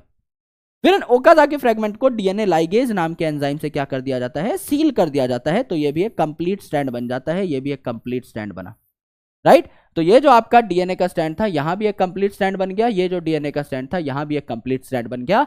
2 स्ट्रैंड से 4 स्ट्रैंड बन गए, दैट इज कंप्लीट रेप्लिकेशन यहां पर हो गई। तो डीएनए हमेशा एक सेल में जितना भी डीएनए है वो कंप्लीटली एक साथ रेप्लिकेशन शुरू करता है, और पूरा का पूरा ही रेप्लिकेट होता है। क्योंकि डीएनए रेप्लिकेशन कब होती है? जब आपको सेल को डिवाइड करना होता है और दोनों डॉटर सेल में बराबर डीएनए देना होता है। लेकिन ट्रांसक्रिप्शन में ऐसा नहीं है। अब आपने डीएनए की कॉपीज बना ली, अब ये डीएनए क्या करेगा? आरएनए बनाएगा। तो डीएनए से अगर आपको आरएनए बनाना है तो इस प्रोसेस को ट्रांसक्रिप्शन कहेंगे, है ना। तो एंजाइम क्या लगेगा? डीएनए से आरएनए बनाने वाला डीएनए डिपेंडेंट आरएनए पॉलीमरेज, या सिंपली आरएनए पॉलीमरेज। तो यहां पर क्या हुआ? पहली बात कि जैसे पूरा डीएनए आपका एक साथ रेप्लिकेट करता है, यहां पूरा आरएनए एक साथ आपका ट्रांसक्रिप्शन शो नहीं करता। भाई आरएनए आपको उसी डीएनए के छोटे से टुकड़े का बनाना है जिससे आपको कोई स्पेसिफिक प्रोटीन बनवाना हो। जैसे मेरे ब्लड में शुगर का लेवल बढ़ गया है, मुझको तो भैया इंसुलिन बनवानी है, तो इतना जो डीएनए है इसी से मैं आरएनए बनवाऊंगा और इसी से मैं इंसुलिन प्रोटीन बनवा दूंगा। मैं बाकी सारे डीएनए की क्यों आरएनए बनाऊं, मैं इसके क्यों प्रोटीन बनाऊं, ये तो एनर्जी का वेस्टेज है ना। मैं उसी डीएनए से आरएनए बनवाऊंगा, उतने ही टुकड़े ऑफ डीएनए को मैं आरएनए में कन्वर्ट करूंगा जितनी मुझे सेल में जरूरत है। मुझे अगर अपनी बॉडी में हेक्सोकाइनेज अभी बनवाना ही नहीं है तो मैं क्यों उसका आरएनए, क्यों उसका प्रोटीन बना करके बैठूं। मैं उस डीएनए को नॉर्मली पड़ा रहने दूंगा, मैं उससे आरएनए प्रोटीन नहीं बनवाऊंगा। जब मुझे आरएनए प्रोटीन बनवाना होगा मैं स्विच ऑन कर दूंगा, आरएनए प्रोटीन्स आपके बनते हुए चले जाएंगे। बहुत सिंपल सा सिस्टम है, कोई कॉम्प्लिकेशन यहां पर नहीं है। तो पूरा डीएनए एक साथ यहां पर आरएनए में कन्वर्ट नहीं होता। जिस प्रोटीन की, जिस आरएनए की आपको जरूरत है, सिर्फ वही आरएनए वही प्रोटीन बनेगा, सिंपल। तो जैसे पूरा डीएनए साथ रेप्लिकेट करता है ऐसा यहां पर नहीं होगा, आपका पूरा का पूरा आरएनए जो है यहां पर एक साथ नहीं बनेगा। दूसरी इंपॉर्टेंट चीज, डीएनए में दोनों स्ट्रैंड ही साथ में रेप्लिकेट कर रहे थे। इस स्ट्रैंड का भी एक कॉम्प्लीमेंट्री स्ट्रैंड बना 5 प्राइम टू 3 प्राइम, इसका भी एक कॉम्प्लीमेंट्री स्ट्रैंड बना 5 प्राइम टू 3 प्राइम। अगर आपको आरएनए बनाना है तो एक ही स्ट्रैंड ऑफ डीएनए आरएनए बना पाएगा, क्योंकि दोनों स्ट्रैंड अगर आरएनए बनाएंगे तो यहां भी एक आरएनए बन गया, यहां भी एक आरएनए बन गया, सिंगल स्ट्रैंडेड। ये दोनों कॉम्प्लीमेंट्री स्ट्रैंड है, बाइंड कर जाएंगे आपस में, डबल स्ट्रैंडेड आरएनए बन जाएगा, किसी काम का नहीं है। क्योंकि आपको पता है राइबोसोम्स है आपके सेल की प्रोटीन फैक्ट्री, और ये जो राइबोसोम है ये सिंगल स्ट्रैंडेड आरएनए पे बाइंड करती है। अगर आपका आरएनए खुद ही डबल स्ट्रैंडेड है तो इसके ऊपर प्रोटीन फैक्ट्री बैठ ही नहीं पाएगी, कोई प्रोटीन बन ही नहीं पाएगा, तो आपका पूरा प्लान चौपट हो जाएगा। इसीलिए हम डीएनए के सिर्फ एक स्ट्रैंड से आपका आरएनए का एक स्ट्रैंड तैयार कराते हैं। वो स्ट्रैंड कौन सा होगा, दिस इज इंपॉर्टेंट। तो आप अगर देखें तो दोनों स्ट्रैंड जो है साथ ट्रांसक्राइब नहीं करते, सिर्फ एक ही स्ट्रैंड आपका ट्रांसक्राइब करेगा। और जैसे पूरा डीएनए एक साथ रेप्लिकेशन करता है ऐसे पूरा आरएनए एक साथ नहीं बनता। डीएनए के छोटे छोटे टुकड़े हैं, जिस टुकड़े की जरूरत है हमको वो टुकड़ा ही आपका आरएनए में कन्वर्ट होगा। तो यहां पर ट्रांसक्रिप्शन यूनिट का एक कॉन्सेप्ट समझते हैं हम लोग। समझ लीजिए यहां पर एक स्ट्रक्चरल जीन है। स्ट्रक्चरल जीन मतलब डीएनए का ऐसा टुकड़ा जो अपने आप को एक्सप्रेस कर सकता है, आरएनए बना सकता है, प्रोटीन बना सकता है। तो यहां पे एक स्ट्रक्चरल जीन है। तो यहां पर डीएनए के दो स्ट्रैंड है ना। तो हमने क्या कहा, हमने कहा कि यहां पर एक रीजन पाया जाएगा जिसको कहा जाएगा promoter region. P for promoter, P for polymerase, यहां पर आकर के आरएनए पॉलीमरेज बैठेगा। और ये है टर्मिनेटर। टर्मिनेटर मतलब आपका यहां पर टर्मिनेट हो जाएगा प्रोसेस, यानी प्रोसेस आपका खत्म हो जाएगा। तो आप खुद बताइए, आप प्रमोटर टू टर्मिनेटर जाना चाहेंगे आरएनए बनाने के लिए, टर्मिनेटर से प्रमोटर? अरे ये तो बहुत सिंपल सी बात है, हर कोई प्रमोटर से टर्मिनेटर की तरफ ही जाएगा, शुरुआत से एंड की तरफ जाएगा, एंड से शुरुआत की तरफ थोड़ी बढ़ेगा। तो हमें जाना है प्रमोटर टू टर्मिनेटर। और मैंने आपको बताया डीएनए, आरएनए या दुनिया का कोई भी polynucleotide 5 prime to 3 prime direction में ही बनता है। अब यहां देखो, ये है 5 प्राइम, ये है 3 प्राइम, तो यहां दूसरा स्ट्रैंड बनेगा 5 प्राइम टू 3 प्राइम इस दिशा में। इस स्ट्रैंड का ये 5 प्राइम होगा, ये 3 प्राइम होगा। तो 5 प्राइम टू 3 प्राइम इस दिशा में, टर्मिनेटर से प्रमोटर। क्या अच्छी बात है ये? नहीं सर। यहां देखिए, दिस इज आपका 5 प्राइम टू 3 प्राइम, तो यहां आपका जो स्ट्रैंड बनेगा ये बनेगा 5 प्राइम टू 3 प्राइम, एकदम प्रमोटर से टर्मिनेटर की दिशा में ही है, एकदम सही है। तो दोनों में से हम किसको चुनेंगे? दोनों में से हम चुनेंगे नीचे वाले स्ट्रैंड को। ये आपका कन्वर्ट होगा आपका आरएनए में। नीचे वाले स्ट्रैंड को हम लोग चुनेंगे, ये आपका कन्वर्ट होगा आपका किसमें? आरएनए में। तो ये वो टेम्पलेट है जिसको देख देख कर हम आरएनए का स्ट्रैंड बनाएंगे, तो इसे टेम्पलेट स्ट्रैंड कहा गया। दूसरे वाले का दिल ना दुखे इसीलिए उसे कोडिंग स्ट्रैंड कह दिया। हालांकि वो कोई आरएनए नहीं बना रहा, कोई प्रोटीन नहीं बना रहा, तो टेक्निकली ये किसी चीज के लिए कोड नहीं कर रहा। इसको सिर्फ कोडिंग स्ट्रैंड बोल दिया है इसका दिल रखने के लिए। इसको कहा आप हो फ्रेम ऑफ रेफरेंस। आप फ्रेम ऑफ रेफरेंस हो। कोडिंग स्ट्रैंड के 5 प्राइम पर पाया जाएगा प्रमोटर और कोडिंग स्ट्रैंड के 3 प्राइम पर पाया जाएगा टर्मिनेटर। आप फ्रेम ऑफ रेफरेंस का काम करोगे और दूसरा जो है टेम्पलेट स्ट्रैंड, ये फटाफट क्या करेगा? आरएनए बना लेगा, राइट। तो अगर आप बैक्टीरिया में आरएनए बनाने के प्रोसेस को देखो, ट्रांसक्रिप्शन को देखो, तो यहां जो पॉलीमरेज है ये आपका प्रमोटर पे बाइंड करेगा और इस डीएनए को आरएनए में कन्वर्ट करना शुरू कर देगा। तो यहां पर आपका हेलिकेज जैसा कोई एंजाइम नहीं होता जो डीएनए के दोनों स्ट्रैंड्स को खोले। यहां पे पॉलीमरेज सब काम खुद कर लेता है। अगर पॉलीमरेज अकेला है तो ये क्या करेगा? इलोंगेशन यानी डीएनए से आरएनए बनाएगा। अगर ये सिग्मा फैक्टर के साथ है तो आपका इनिशिएट करेगा प्रोसेस को, यानी इस डीएनए को, दोनों डीएनए स्ट्रैंड्स को खोलेगा जिससे टेम्पलेट सेपरेट हो जाए और आपका कोडिंग सेपरेट हो जाए, इससे ये आरएनए बना ले। तो ये इनिशिएशन का काम भी खुद कर लेगा, लेकिन सिग्मा फैक्टर की इसको जरूरत होगी। और रोने लग जाएगा, रो फैक्टर, विदाई का समय आ चुका है। जब टर्मिनेटर के पास ये आएगा तो आपका रोने लग जाएगा, रो फैक्टर के साथ बाइंड कर जाएगा और आपका जितना भी आरएनए बना है उसको ये सेपरेट कर देगा। यानी अगर आप चाहते हो कि पॉलीमरेज प्रमोटर पे बाइंड कर जाए, अच्छे तरीके से चीजें इनिशिएट हो जाए, तो उसके लिए आरएनए पॉलीमरेज पर सिग्मा फैक्टर का बाइंड करना जरूरी है। फिर जब ये बाइंड कर गया यहां पर, तो डीएनए से आरएनए बनाते टाइम अगर पॉलीमरेज अकेला है तो भी काम चल जाएगा। और एक बार आरएनए बनना कंप्लीट हो गया, आरएनए बन चुका है, तो रो फैक्टर आएगा और आपका ये जो पॉलीमरेज है ये गिर जाएगा। रो फैक्टर भी अलग हो जाएगा, पॉलीमरेज भी अलग हो जाएगा, एंड अल्टीमेटली आपका यहां पर जो आरएनए बना है वो भी सेपरेट हो जाएगा। यह है आपका बैक्टीरिया के अंदर खेल। बैक्टीरिया में जीन्स जो हैं ये पॉलीसिस्ट्रॉनिक होते हैं। पॉलीसिस्ट्रॉनिक, सिस्ट्रॉन मतलब डीएनए का एक ऐसा टुकड़ा जो प्रोटीन बनाए, जो एकदम पूरा का पूरा पाथ फॉलो कर रहा है, डीएनए से डीएनए, डीएनए से आरएनए, आरएनए से प्रोटीन, एकदम प्रोटीन बनाए, इसको क्या कहते हैं? सिस्ट्रॉन। जीन क्या होता है? जीन भैया आरएनए भी बना सकता है। जैसे डीएनए से आरएनए बनाया, आरएनए से प्रोटीन बनाया, तो भी जीन है। अगर कुछ आरएनएज है, जैसे आपका आरआरएनए, राइबोसोमल आरएनए, जो राइबोसोम का स्ट्रक्चर बनाने के लिए इंपॉर्टेंट है, आपका टीआरएनए जो प्रोटीन सिंथेसिस में इंपॉर्टेंट है। अगर आपका डीएनए टीआरएनए बना रहा है, अगर आपका डीएनए आरआरएनए बना रहा है, या एमआरएनए बना के आगे चल के प्रोटीन बना रहा है, तीनों ही केसेस में इसको जीन कहा जाएगा। लेकिन अगर सिस्ट्रॉन कहना है तो डीएनए से आरएनए, आरएनए से प्रोटीन। अगर ये आपका टीआरएनए आरआरएनए बना रहा है तो इसको सिस्ट्रॉन नहीं बोला जाएगा, सिर्फ जीन बोलोगे। सिस्ट्रॉन बोलने के लिए इट इज मैंडेटरी कि आपका वो प्रोटीन बना रहा हो। तो पॉलीसिस्ट्रॉनिक, बहुत सारे सिस्ट्रॉन साथ कंट्रोल हो जाते हैं। P for prokaryote, P for polycistronic. Diwali की लड़ी की तरह एक बटन जलाया, पूरी की पूरी लड़ी जो है उसमें जितने भी बल्ब थे सब जगमगा उठे। एक बल्ब से, एक स्विच से सॉरी, हमने कई बल्ब्स को रेगुलेट कर दिया। तो यहां पर क्या है बैक्टीरिया में, आप पढ़ेंगे आगे, अभी जस्ट अगली स्लाइड में लैक ऑपरॉन। आप क्या करेंगे? एक बटन दबाएंगे, एक प्रमोटर पे आप पॉलीमरेज बाइंड कराएंगे, आगे 3-4 जो आपके सिस्ट्रॉन्स हैं, 3-4 इंपॉर्टेंट जीन्स जो हैं वो प्रोटीन बना बैठेंगे। एक ही स्विच से कई प्रोटीन्स बन जाते हैं। लेकिन हमारे अंदर, यूकैरियोट्स के अंदर मोनोसिस्ट्रॉनिक अरेंजमेंट होती है। एक स्विच से एक ही बल्ब जलेगा, जैसे हमारे कमरे का पंखा एक ही स्विच से चलता है, टीवी एक ही स्विच से चलता है, कैमरा एक ही स्विच से चलता है, एसी एक ही स्विच से चलता है, सब कुछ एक स्विच से एक अप्लायंस चल रहा है। मोनोसिस्ट्रॉनिक, 1 by 1, 1 स्विच पर जीन या पर सिस्ट्रॉन, मोनोसिस्ट्रॉनिक।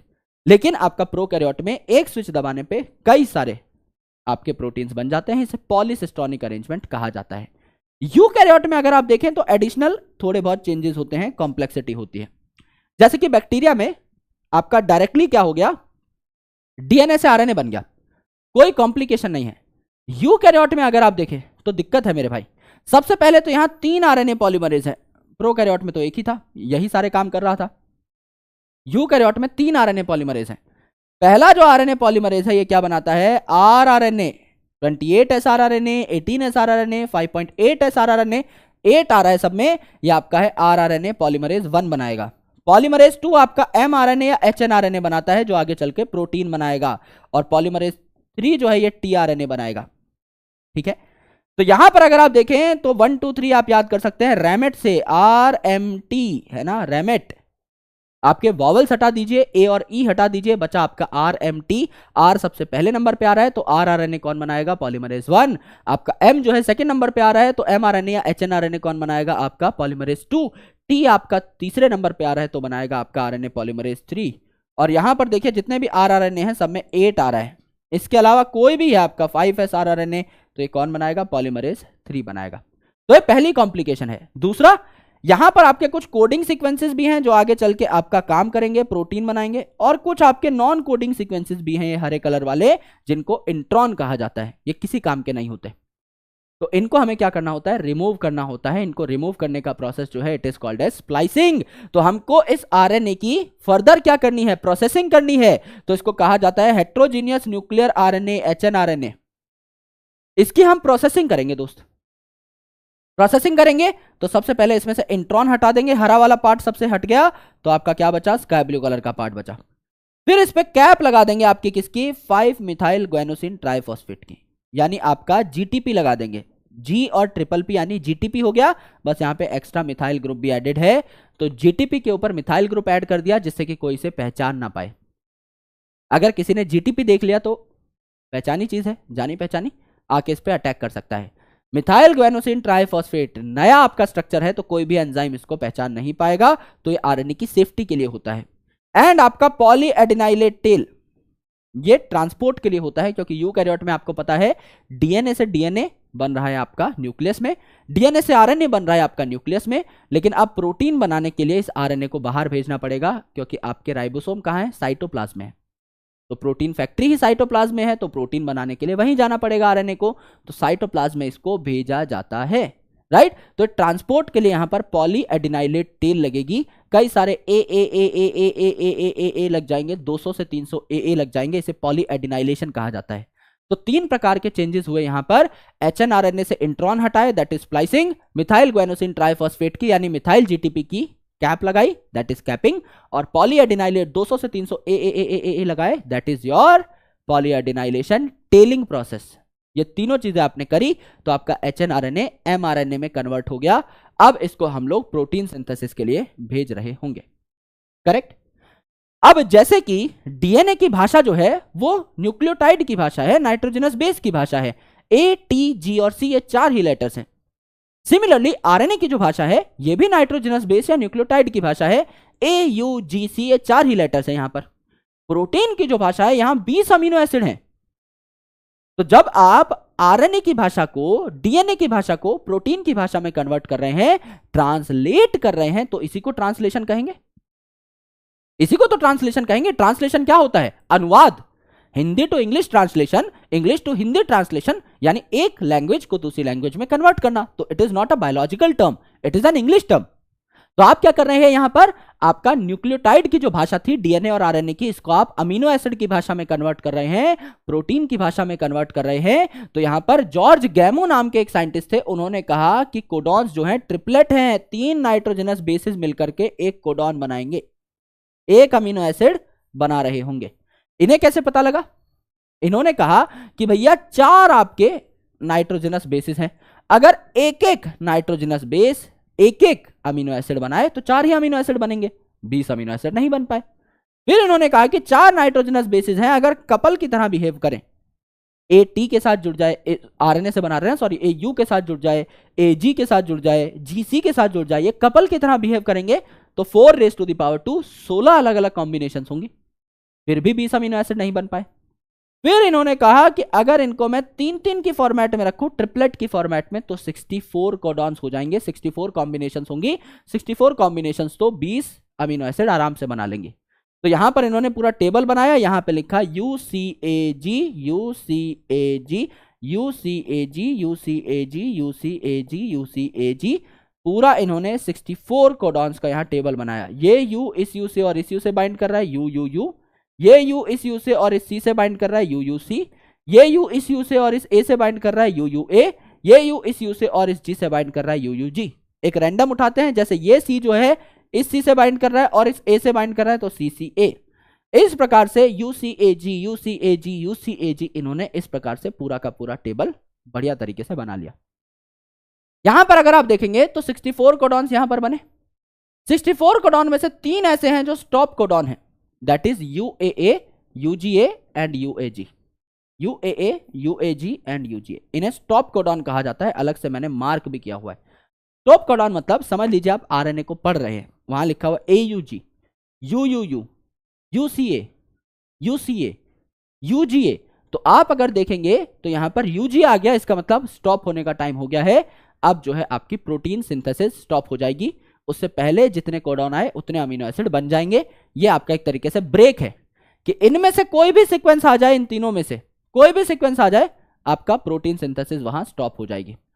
AUG अगर आप देखें तो स्टार्ट कोडॉन है ना, ये आपका पुश स्टार्ट है, ये स्टार्ट करता है प्रोटीन सिंथेसिस को, और बीच में अगर कहीं आ जाए स्टार्ट होने के बाद बीच में अगर कहीं AUG आपको दिखाई दे तो ये अमीनो एसिड भी बनाता है मिथायोनिन, और आपका स्टार्ट करने का भी काम करता है प्रोटीन सिंथेसिस को। तो इसके दो काम है, AUG के दो काम है, स्टार्ट भी करना तो इट इज स्टार्ट कोडॉन और इनिशिएटर कोडॉन, और आपका मिथायोनिन के लिए कोड करना।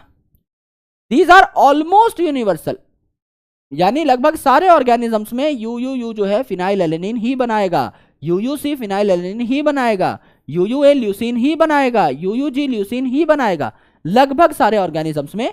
एक आधा एक्सेप्शन है, जैसे माइटोकॉन्ड्रिया का खुद का DNA होता है तो वहां जेनेटिक कोड पढ़ने का तरीका थोड़ा सा अलग है, कुछ एक प्रोटोजोन्स में थोड़ा सा अलग है, एक आधा अमीनो एसिड डिफरेंट है, बाकी लगभग दुनिया के सारे ऑर्गेनिजम्स में ये पढ़ने का तरीका एकदम सेम है। अब सबसे important point, degenerate and unambiguous. Degenerate and unambiguous, correct. Degenerate and unambiguous, unambiguous मतलब कोई कंफ्यूजन नहीं है। CAG हमेशा आपका GLN ही बनाएगा, या आप देख लीजिए CGG हमेशा आर्जिनिन ही बनाएगा, CGA आर्जिनिन ही बनाएगा, CGC आर्जिनिन ही बनाएगा। तो एक जो अमीनो एसिड है आर्जिनिन, ये मल्टीपल कोडॉन से बन सकता है। CGU भी आर्जिनिन बना रहा है, CGC भी, CGA भी, CGG भी, AGA भी, AGG भी, तो आपके 6 अलग अलग कोडॉन आर्जिनिन बना रहे हैं। तो एक जो अमीनो एसिड है it can be coded by multiple codons, इसे कहते हैं डीजेनरेसी। लेकिन CGU कोई और अमीनो एसिड नहीं बनाएगा, हमेशा आर्जिनिन बनाएगा। इट इज अनएम्बिग्युअस नेचर, अनएम्बिग्युअस, कोई कंफ्यूजन नहीं है कि आपका CCU जो है हमेशा प्रोलीन बनाएगा। प्रोलीन और भी आपके कोडॉन्स बना सकते हैं, लेकिन CCU तो प्रोलीन ही बनाएगा, कुछ और नहीं बना सकता। CCC प्रोलीन ही बनाएगा, कुछ और नहीं बना सकता। CCA प्रोलीन ही बनाएगा, कुछ और नहीं बना सकता। तो एक जो कोडॉन है यह हमेशा एक ही अमीनो एसिड बनाएगा, लेकिन एक अमीनो एसिड जो है इसको मल्टीपल कोडॉन्स बना सकते हैं। क्योंकि भैया देखो सीधी सी बात है, कोडॉन्स है 64, 3 है स्टॉप कोडॉन, बचे आपके 61 कोडॉन, 60 मान लो मोटा मोटा इजी कैलकुलेशन के लिए। तो 60 आपके कोडॉन है, 20 अमीनो एसिड है। तो अमीनो एसिड इतने कम है तो खुद ही पता लग रहा है कि 3-3 कोडॉन एक एक अमीनो एसिड बनाता होगा, अगर आप यूनिफॉर्मली भी बांट दे तो कई ऐसे कोडॉन है जो सेम अमीनो एसिड बना सकते हैं क्योंकि अमीनो एसिड कम है।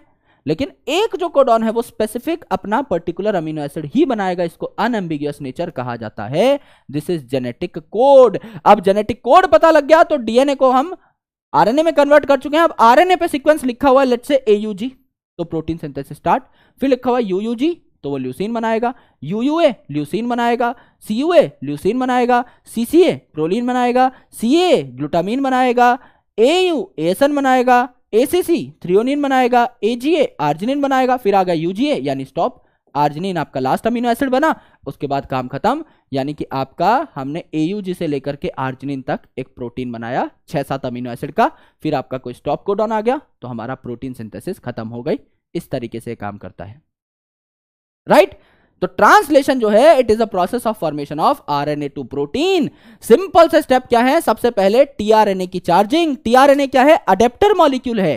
टीआरएनए के 2 एंड्स होते हैं, एक आपका आरएनए को पढ़ने वाला एंड और दूसरा अमीनो एसिड्स को पकड़ के लाने वाला एंड। तो एक होता है एंटी कोडॉन लूप। आरएनए के ऊपर जो सीक्वेंस है इसको क्या बोला, कोडॉन। जैसे आरएनए पे लिखा हुआ है UUC, तो आपका टीआरएनए जो है इस पे क्या लिखा रहेगा, UUC का कॉम्प्लीमेंट्री सीक्वेंस। U के बगल में क्या आता है, कॉम्प्लीमेंट्री A U के साथ 2 हाइड्रोजन बॉन्ड बनाएगा, C G के साथ 3 हाइड्रोजन बॉन्ड बनाएगा। तो U के सामने क्या आएगा, A, U के सामने A, C के सामने G, तो यहां क्या लिखा रहेगा, AAG। टीआरएनए पे AAG लिखा रहेगा तो ये आपका किसको ढूंढ लेगा, UUC को ढूंढ लेगा। फिर इसे पता लग जाएगा UUC का मतलब होता है फिनाइल एलेनिन, यानी ये फिनाइल एलेनिन मांग रहा है। तो ये टीआरएनए फटाफट जाएगा फिनाइल एलेनिन को पकड़ के लेके आएगा। साइटोप्लाज्म में कई सारे अमीनो एसिड्स पहले से पड़े हुए होते हैं, उनमें से स्पेसिफिक फिनाइल एलेनिन को पकड़ करके लेके आएगा और आपका जोड़ देगा प्रोटीन बनाने के लिए। फिर अगला आरएनए का जो कोडॉन है ये है लेट्स से आपका UCA। तो यहाँ U है तो इसके सामने क्या आएगा A, C के सामने G, A के सामने U, तो यहाँ क्या आ जाएगा AGU आ जाएगा। तो AGU नाम का आपका टीआरएनए आया, यहां बाइंड कर गया। पता लगा इसे सेरीन मांग रहा है तो भाग के जाएगा, सेरीन पकड़ के लेके आएगा। तो अगला अमीनो एसिड आपका फिनाइल एलेनिन के बाद क्या आ गया, सेरीन आ गया, एंड सो ऑन। तो टीआरएनए का काम है अलग अलग आपके आरएनए के कोडॉन्स को पढ़ना और स्पेसिफिक अमीनो एसिड्स को लेके आना। It is adapter molecule. तो यहां पर सबसे पहले हुई charging of tRNA. Charging of tRNA मतलब टीआरएनए के ऊपर अमीनो एसिड को लोड कर दो तो it is charging of tRNA. तो जो अमीनो एसिड है पहले एटीपी के साथ बाइंड हो जाता है और एनर्जी ले लेता है एटीपी से, और उसके बाद इस अमीनो एसिड को कहां बाइंड कर दिया जाता है, टीआरएनए पे। तो टीआरएनए भी चार्ज हो जाता है उस एनर्जी से। ये चार्ज टीआरएनए आकर के बाइंड कर जाता है एमआरएनए के ऊपर, है ना, और प्रोटीन बनाने के लिए पहला अमीनो एसिड छोड़ देता है। तो चार्ज टीआरएनए पहला अमीनो एसिड लेकर आया, दूसरा चार्ज टीआरएनए दूसरा अमीनो एसिड लेकर आया। अब ये दोनों अमीनो एसिड भी चार्ज थे तो इनके बीच में क्या बन गया, पेप्टाइड बॉन्ड बन गया। और ऐसे एक के बाद एक के बाद एक के बाद एक के बाद एक अमीनो एसिड जुड़ते जाएंगे और आपका पूरा का पूरा प्रोटीन तैयार होते हुए चला जाएगा। तो टीआरएनए जो है अमीनो एसिड पकड़ पकड़ के लेके आएगा, है ना।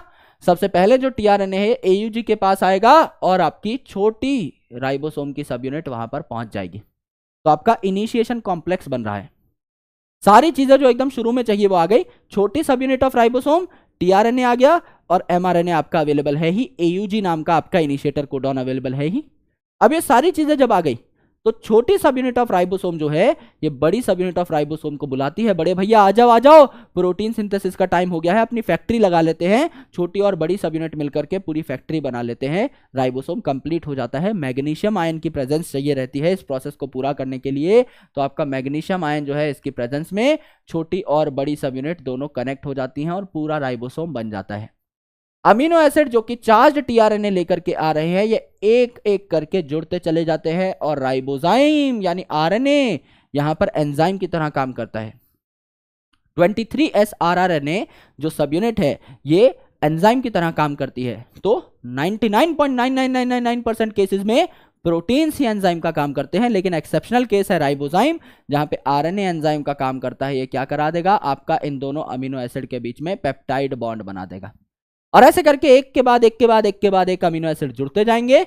जब कोई स्टॉप कोडॉन आ जाएगा तो उस टाइम पे क्या होगा, आपका प्रोटीन सिंथेसिस बंद हो जाएगी, एक रिलीज फैक्टर आ जाएगा। यहां पर स्टॉप कोडॉन आ गया, हमको पता लग गया अब यहां पर जितने भी हम लोगों ने कंपोनेंट्स इकट्ठे किए थे, दोनों सब यूनिट ऑफ राइबोसोम, एमआरएनए, जितना अमीनो एसिड बन चुका है, इन सबको अलग अलग करना है।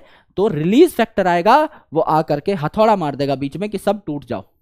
तो दोनों राइबोसोम की सब यूनिट अलग हो गई, एमआरएनए अलग हो गई, जितना प्रोटीन बना है वो अलग हो गया, सब अलग अलग हो गए, आपका प्रोटीन सिंथेसिस खत्म हो गया। अब अगर आप देखें तो प्रोकैरियोट के एक स्पेशल केस की बात करते हैं कॉल्ड लैक ऑपरॉन। लैक का मतलब है लैक्टोज जो कि एक शुगर है, कार्बोहाइड्रेट है। लैक्टोज बनती है ग्लूकोज और गैलेक्टोज से, यानी दो शुगर के मिलन से बनी है। It is a disaccharide.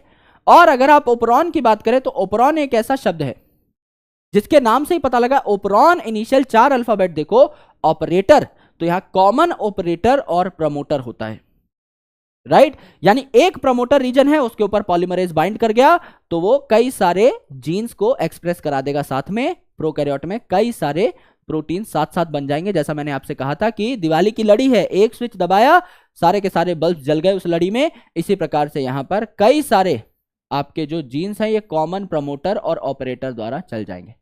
तो प्रमोटर पे आपको पता है P फॉर प्रमोटर क्या बाइंड करता है, P फॉर पॉलीमरेज, यहां से आरएनए बनना शुरू होगा। और O फॉर ऑपरेटर, यहां कौन बाइंड करेगा, RO, याद करना RO, घरों में RO लगा रहता है ना, तो ऑपरेटर पे कौन बाइंड करेगा, R फॉर रिप्रेसर बाइंड करेगा। इस ऑपरेटर को रोकने के लिए रिप्रेसर आ जाएगा।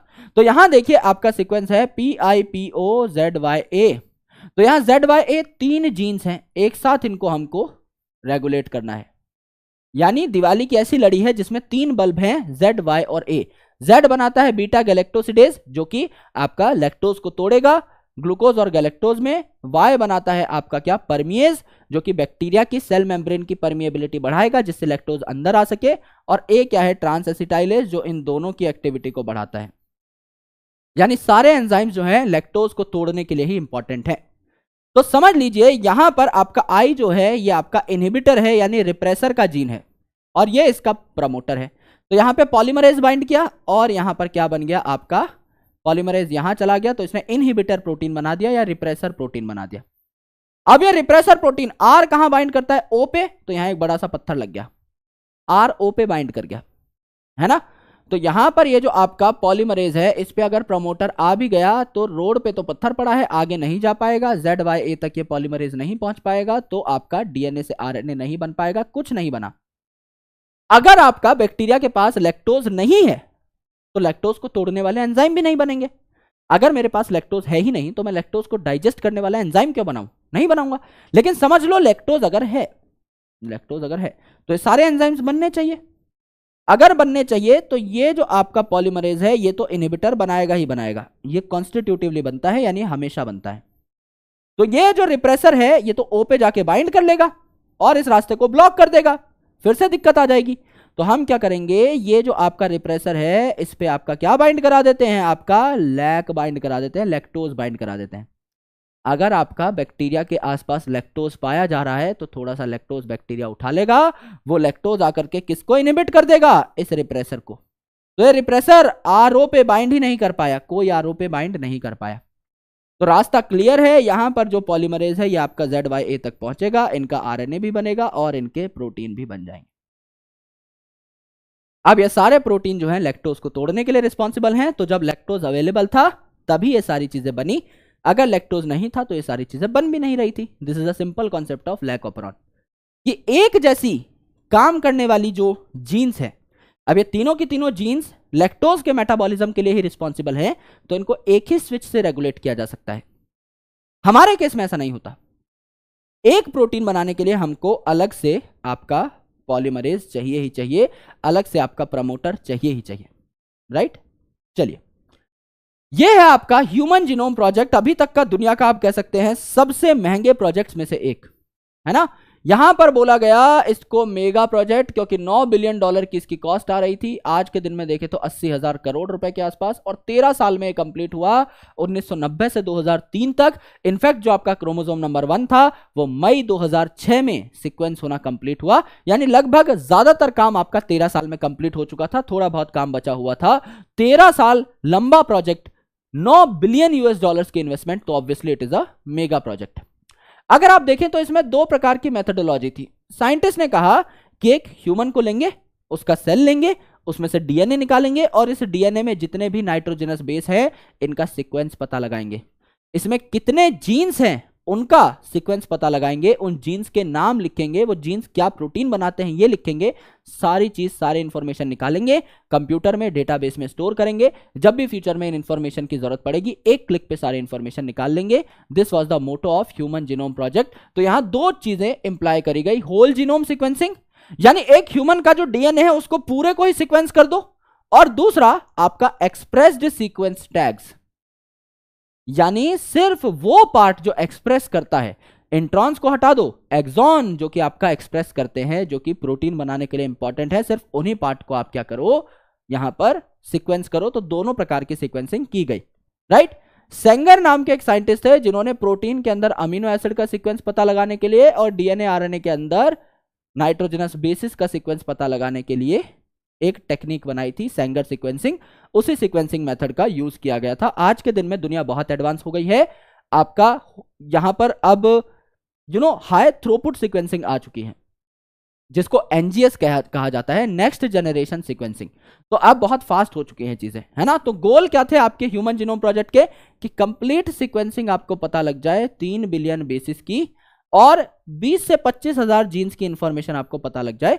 पहले साइंटिस्ट सोच रहे थे कि 20 से 25 हजार जीन है, कुछ साइंटिस्ट का कहना था 1 लाख है, कुछ का कहना था 1.25 लाख है, पर 20-25 जीन्स की इंफॉर्मेशन पता लग जाए, 20-25 हजार जीन्स की, ये हमारा बेसिक मोटो था। अब हमें पता लगा कि ये 3 बिलियन बेसिस नहीं है, 3.3 बिलियन नहीं है, 3.164 बिलियन बेसिस है। तो एक तो नंबर क्लैरिफाई हुआ। ये हमने इस चैप्टर के शुरू में भी 3.3 बिलियन लिखा था, which is a random number. Actual में देखा जाए it is 3.164 to be precise. दोनों अपनी अपनी जगह करेक्ट है। यहां पर हमें 30,000 जीन्स के बारे में पता लगा और हर जीन का एवरेज साइज 3,000 बेस पेयर था। डायस्ट्रोफिन नाम का जो जीन है इसका साइज 2.4 मिलियन बेस पेयर था, 24 लाख बेस पेयर। तो एवरेज जो है वो 3,000 बेस पेयर निकला। जैसे आपने डायस्ट्रोफिन देखा तो बहुत बड़ा है, 24 लाख बेस पेयर है। कुछ हो सकते हैं आपके बहुत छोटे हों, जैसे कि इंसुलिन है, तो उसकी एक जो चेन बनती है ये 21 अमीनो एसिड की होती है। 21 अमीनो एसिड इंटू 3 कर दो तो आपका 63 ही नाइट्रोजनस बेसिस हुए, राइट। तो बहुत छोटे छोटे भी आपके प्रोटीन है, बहुत बड़े बड़े भी है। एवरेज साइज जो है 30,000 जीन्स का वो 3,000 बेस पेयर के आसपास निकल करके आया। अगला है कि जो भी डेटा हम निकालें इसको स्टोर करें बढ़िया तरीके से, जिससे जरूरत पड़ने पे इसको प्रोसेस किया जा सके, इसको एनालाइज किया जा सके और रिट्राइव किया जा सके, इसको निकाला जा सके। ठीक है, रिजल्ट में पता लगा कि लेस देन 2% ही आपके जीन्स हैं जो कि आपके प्रोटीन बनाते हैं, लेस देन 2% डीएनए ही है जो आपका प्रोटीन बनाता है, बाकी प्रोटीन बनाता ही नहीं है। और आपके रिपीटेटिव सीक्वेंसेस एसएनपीज, आपके यहां पर क्या है, आपका सिंगल न्यूक्लियोटाइड पॉलीमॉर्फिज्म, यानी एक एक जगह पर एक एक न्यूक्लियोटाइड का फर्क है। जैसे मेरे अंदर है एक सीक्वेंस आपका, लेट से AUG AUG AUG AUG AUG RNA में, ऐसा अगर आप देखें तो आपके अंदर हो जाएगा AGG AGG AGG AGG, you की जगह जी आ गया। सिमिलरली डीएनए की आप बात करें, मेरे अंदर है ATGC ATGC ATGC ATGC, आपके अंदर है ACCC ACCC ACCC ACCC, T की जगह सी लगा दिया, और सिर्फ सिंगल न्यूक्लियोटाइड में डिफरेंस है और मल्टीपल टाइम्स रिपीट हो रहा है। ऐसे सीक्वेंसेस 1.4 मिलियन पोजीशंस पे, यानी 14 लाख पोजीशंस पे पाए जा रहे हैं। यानी आपका और मेरा डीएनए 99.9% सिमिलर है, सिर्फ 0.1% का डिफरेंस है। क्रोमोसोम नंबर 1 जो है, इसमें सबसे ज्यादा जीन पाए गए, लगभग 3000 के आसपास, 2968, और वाई क्रोमोसोम सबसे छोटा होता है वैसे भी, सिर्फ 231 जीन इस पे पाए गए। ठीक है, यहां पर गोल्स में था टू एड्रेस एलसी मतलब एथिकल, लीगल और सोशल इश्यूज। साइंटिस्ट अपना काम करेंगे, पीछे एक लीगल टीम बैठी होगी, कोई भी किसी को परेशानी है साइंटिस्ट को परेशान मत करिए, हमारे पास आइए, हम आपके इश्यूज का निवारण करेंगे और खुद को भी ज्यादा हैम्पर होने से बचाएंगे, क्योंकि इतना बड़ा प्रोजेक्ट था, इतना पैसा लगा हुआ था, कोई भी कुछ केस कर दे रहा है ना, कोई भी आके बीच में अड़चन डाल रहा है, तो उसके लिए एक अलग से टीम बनाई। This is the human genome project. अब अगर आप देखें, सबसे important DNA fingerprinting, Alex Jeffrey साहब ने इस टेक्निक की इन्वेंशन करी, जो कि variable number of tandem repeat पे बेस्ड थी। एक होता है शॉर्ट टेंडम रिपीट्स, जैसे आपने और मैंने मैच देख करके कहा रोहित शर्मा ने छक्का मारा और हमने कहा ओ भाई, दोनों ने साथ बोला, सेम लय में बोला, यह होना बहुत कॉमन है। तो ऐसे छोटे छोटे सीक्वेंस जो आप में और मुझ में हजारों जगह कॉमन हो सकते हैं, उनको हम आपकी और मेरी सिमिलैरिटी का आधार नहीं मान सकते। अब मैंने लेट से कितना बड़ा लेक्चर बनाया, ये पूरा का पूरा माइंड मैप, क्या कोई बिल्कुल प्रैक्टिस के साथ भी मेरे जैसी बात बोल सकता है, मेरे जितने टाइमिंग पे बोल सकता है, जहां मैं सांस ले रहा हूं वहीं सांस ले सकता है, जितनी स्पीड से मैं बोलता हूं, जिस एक्सेंट में मैं बोलता हूं, क्या ऐसा का ऐसा बोल सकता है? नहीं, because it is a larger game. ओ भाई तो हम कभी भी बोल सकते हैं प्लान करके, लेकिन पूरा का पूरा एक लेक्चर 10 मिनट का भी हम साथ नहीं बना सकते, एक जैसा नहीं बना सकते। तो बड़े जो सीक्वेंसेस हैं, इनका एक जैसा रिपीट हो जाना, इक्वल नंबर में रिपीट हो जाना इज वेरी रेयर।